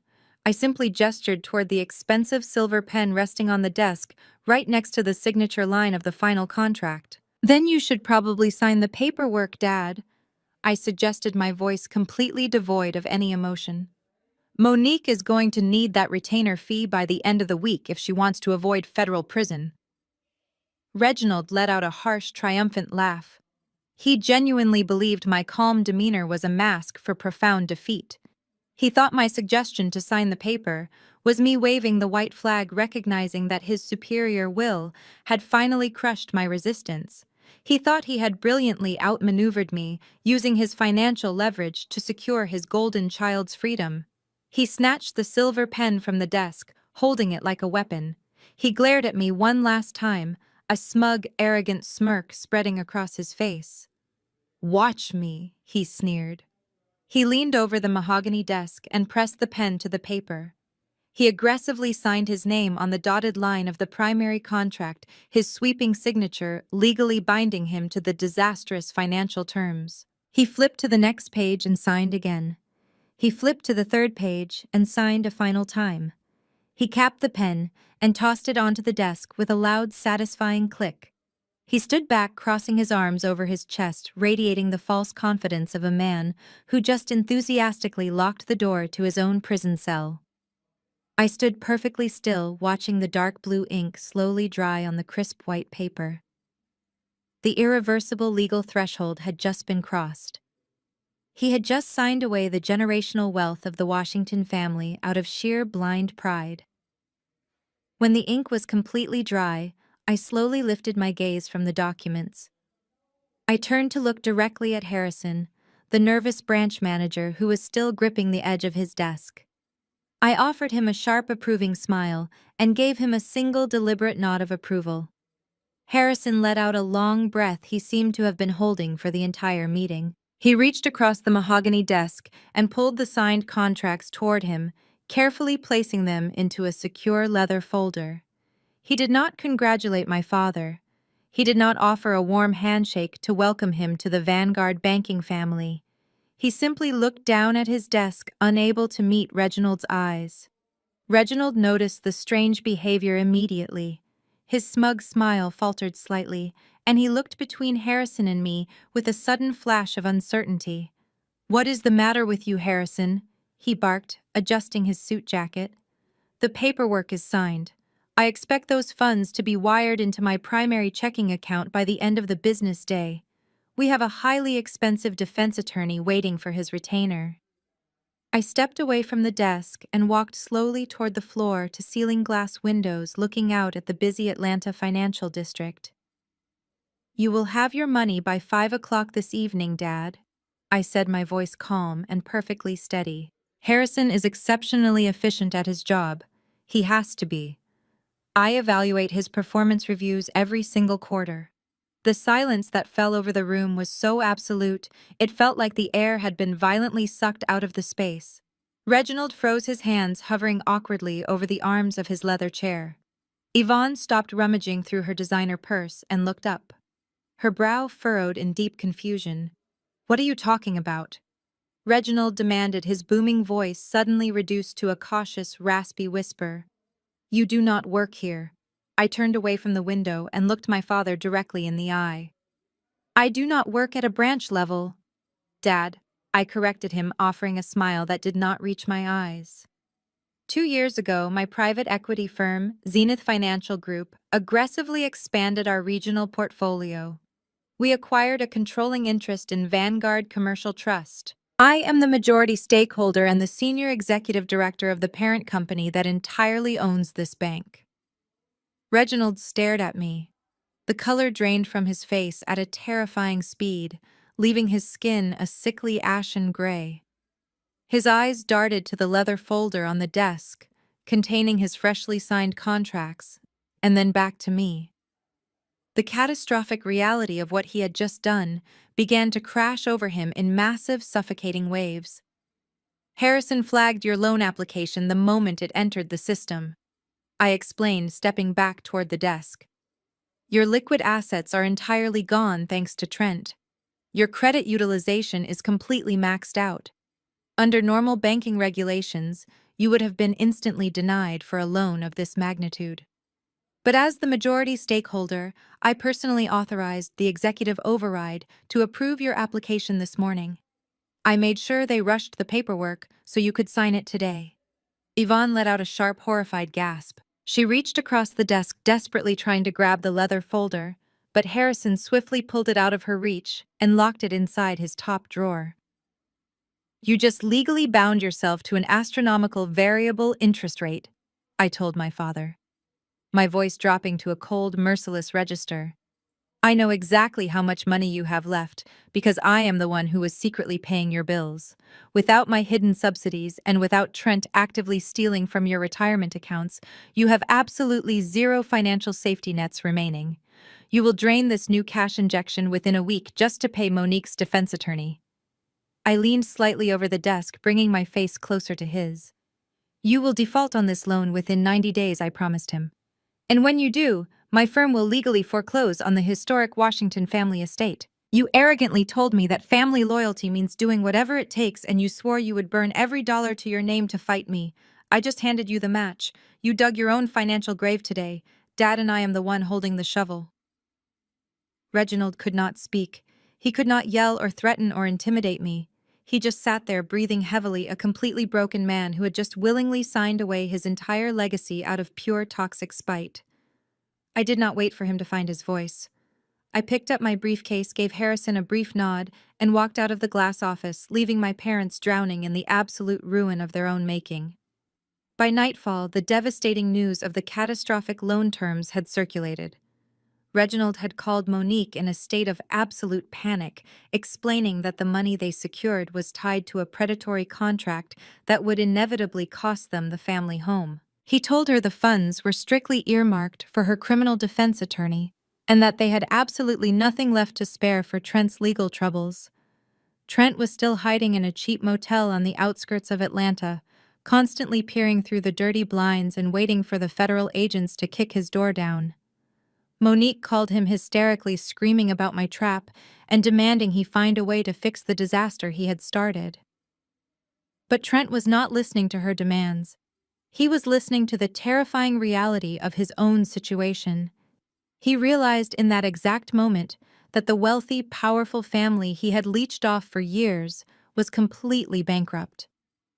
The massive sum of cash Reginald just borrowed was going straight to a ruthless defense attorney whose sole strategy would be to throw Trent completely to the wolves to save Monique.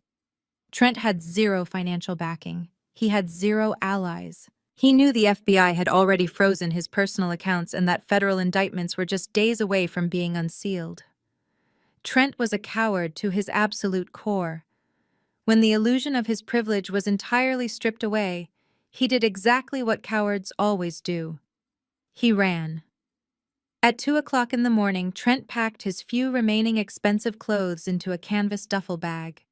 He stood in the dim light of the cheap motel room and looked at his heavy gold wedding band. He pulled it off his finger and left it resting on the chipped laminate nightstand next to a half-empty bottle of cheap whiskey. He did not leave a note. He did not send a goodbye text message. He walked out to his leased luxury car, threw his bag into the trunk, and drove straight onto the interstate, heading for the state line under the cover of darkness. He abandoned the wife he claimed to love, leaving Monique completely alone to face the devastating wrath of the federal government and the absolute destruction of her entirely fabricated life. It was New Year's Eve. For my entire life, the Washington family estate had been the absolute epicenter of high society holiday celebrations in our affluent community.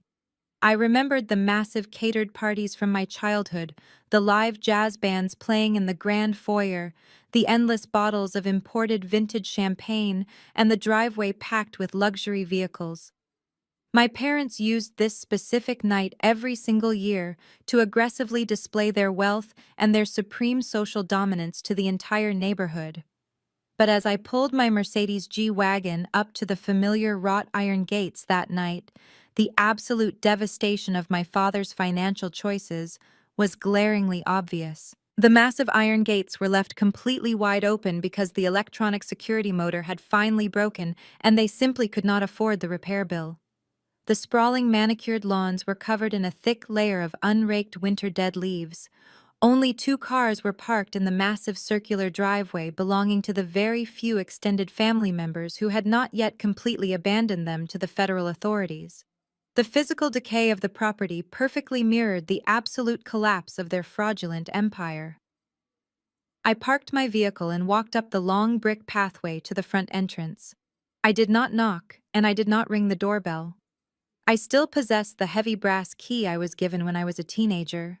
I slid it into the lock, turned the mechanism, and pushed the heavy oak door open. The atmosphere inside the house was incredibly thick and suffocatingly bleak. There was no live music playing, and there was no joyful laughter echoing down the grand hallways. The massive crystal chandelier in the foyer was completely dark. They were intentionally keeping the electricity usage to an absolute minimum, terrified of drawing any attention to their past-due utility bills. The house smelled faintly of stale air and desperate anxiety. I walked quietly past the formal dining room where the long mahogany table sat completely empty. I stopped at the arched entryway of the main living room and stood in the shadows quietly observing the wreckage before making my presence known. My parents were hosting what could only be described as a bleak, miserable funeral for their own social status. The holiday facade had completely and entirely crumbled. Reginald was standing near the unlit fireplace wearing a wrinkled gray sweater instead of his usual custom-tailored tuxedo. He was holding a small glass of cheap generic whiskey, staring blankly at the wall. He looked like he had aged 15 years in the past 2 weeks. The deep stress lines on his face and the heavy dark bags under his eyes revealed the crushing reality of the predatory commercial loan he had so arrogantly signed at my bank. He knew the massive first monthly payment was due tomorrow morning, and he knew he did not have a single dollar to cover it. Yvonne was sitting on the opposite sofa attempting to force polite conversation with my aunt and uncle, but her voice was brittle, hollow, and laced with barely contained panic.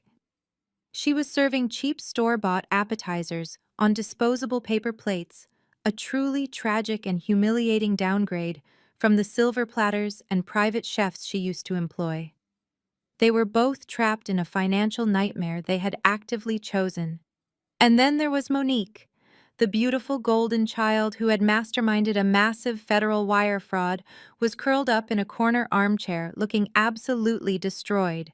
She was wearing loose gray sweatpants and an oversized faded hoodie. Her perfect blonde highlights were dull and unwashed, and her dark roots were clearly showing. She clutched her smartphone in her trembling hands, desperately staring at the blank screen.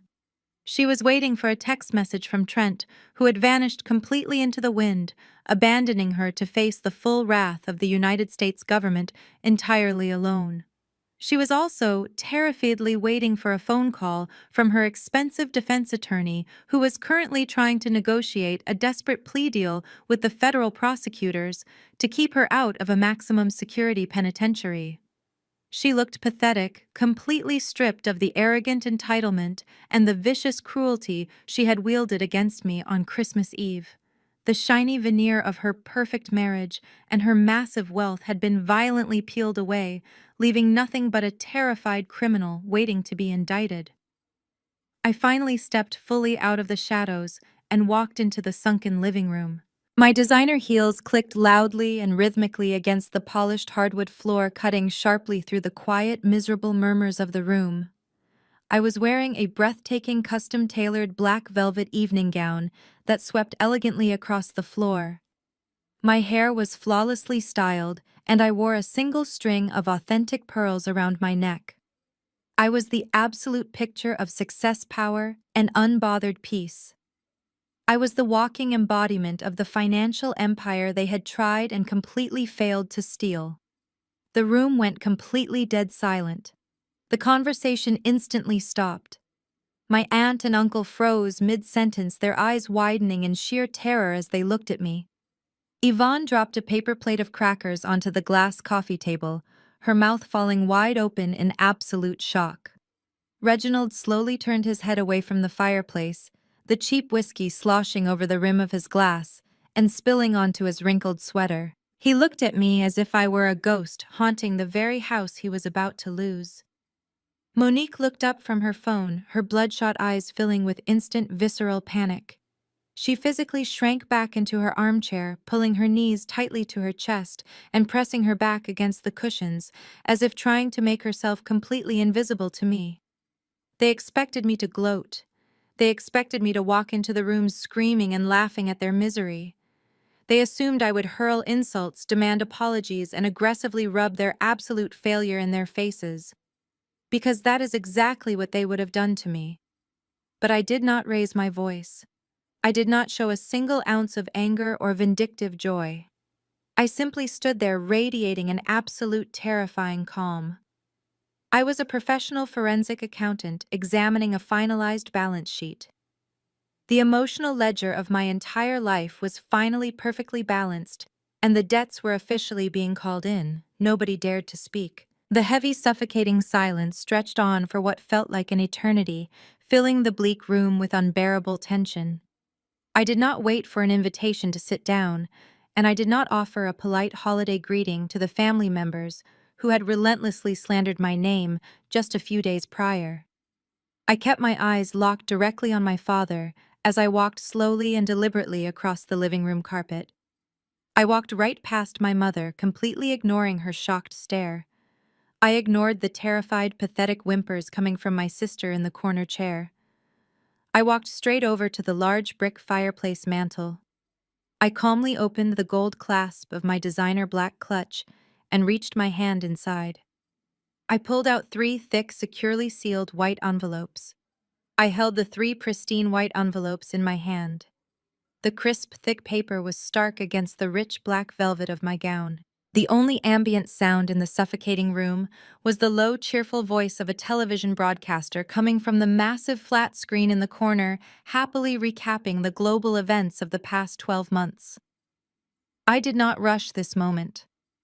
I had waited 35 years to finally balance the emotional and financial scales of this family.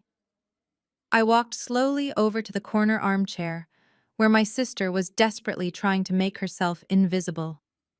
I held the first envelope out to Monique. She stared at it as if it were a loaded weapon, her bloodshot eyes wide with terror, completely refusing to raise her trembling hands.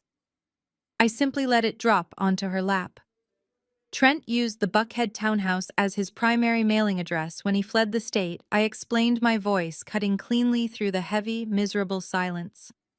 Since my corporate entity legally owns that property and controls the mail registry, my legal team intercepted this package from a priority process server this morning. I thought you would want to open it before the new year officially begins. Monique's hands shook violently as she tore open the heavy paper seal. She pulled out a thick stack of legal documents explicitly stamped by a family court judge in the state of Nevada. Your beloved husband did not just abandon you in the middle of the night to face a massive federal indictment entirely alone, I told her, watching her eyes scan the dense legal jargon. He filed for an emergency out-of-state divorce using an expedited residency loophole.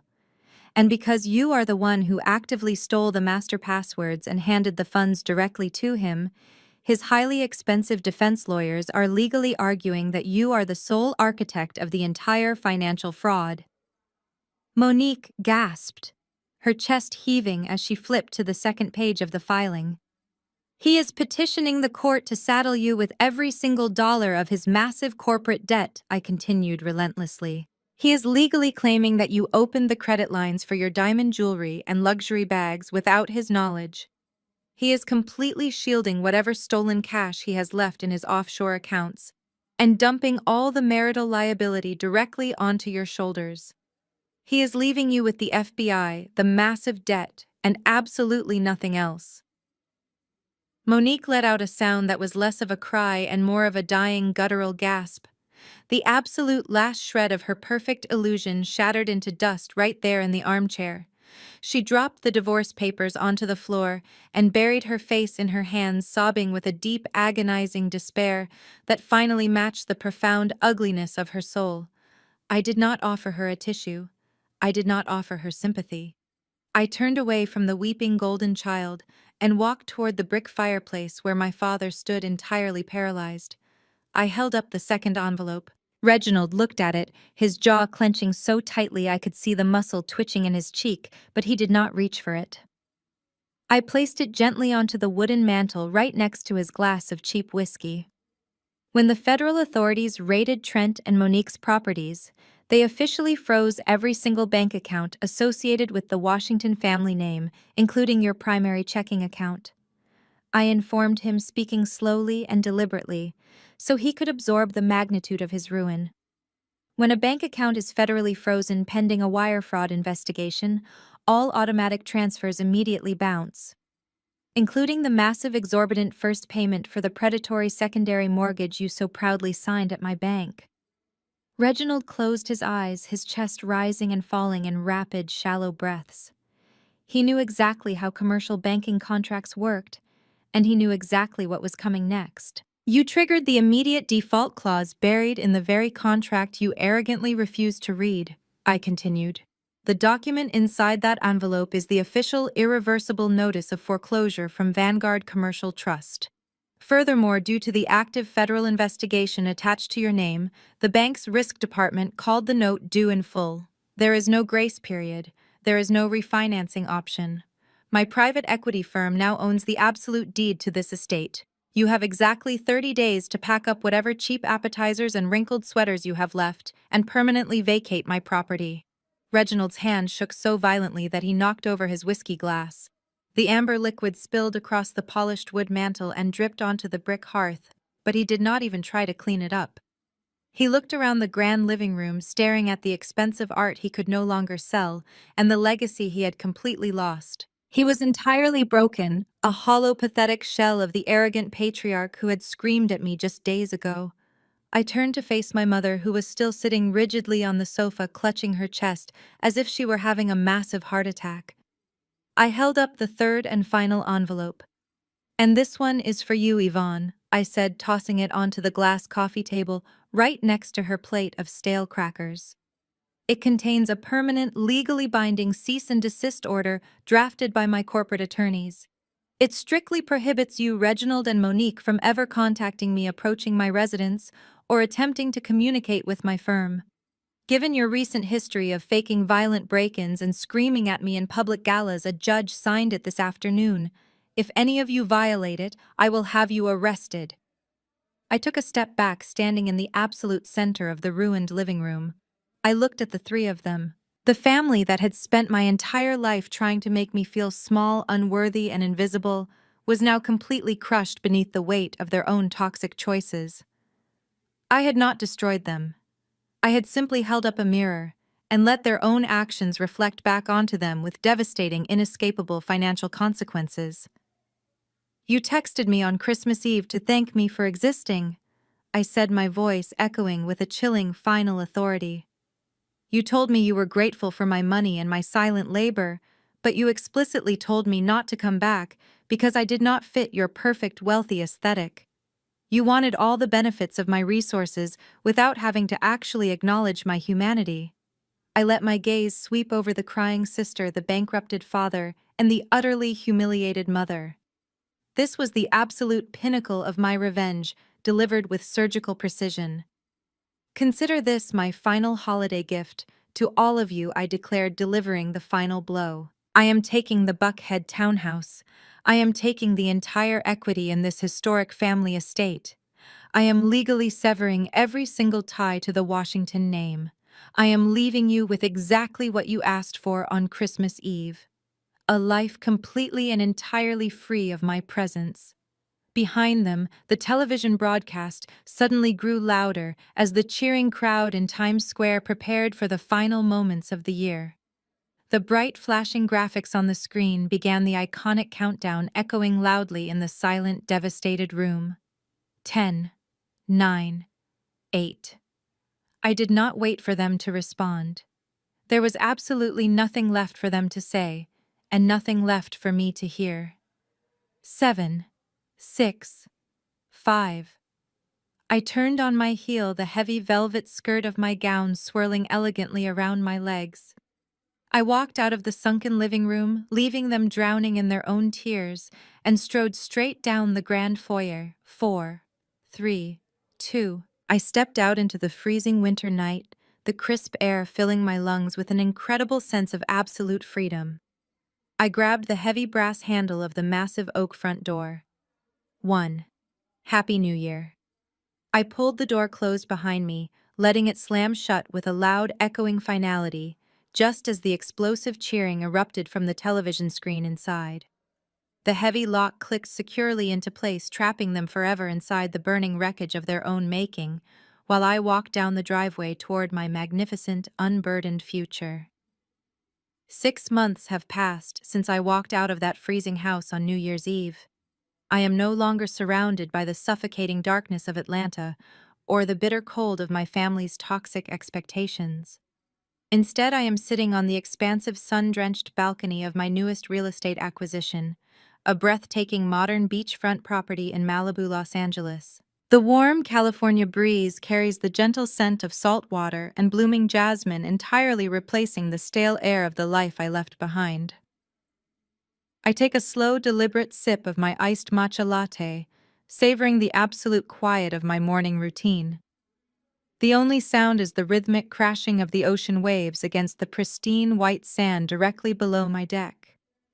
Resting on the smooth glass table in front of me is my digital tablet. I am casually scrolling through my quarterly investment portfolio, watching the green arrows indicate another massive surge in my firm's valuation.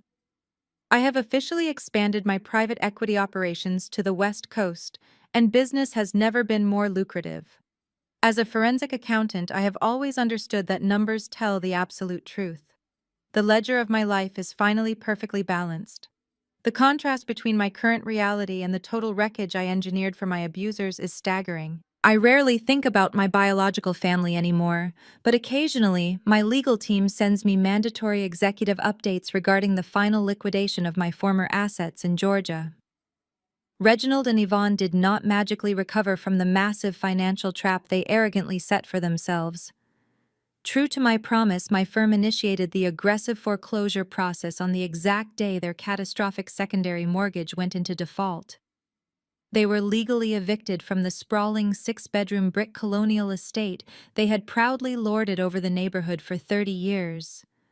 I authorized my firm to sell the property at a public auction, ensuring that all of their former wealthy neighbors could stand on the sidewalk and watch the historic Washington legacy be sold to the highest bidder.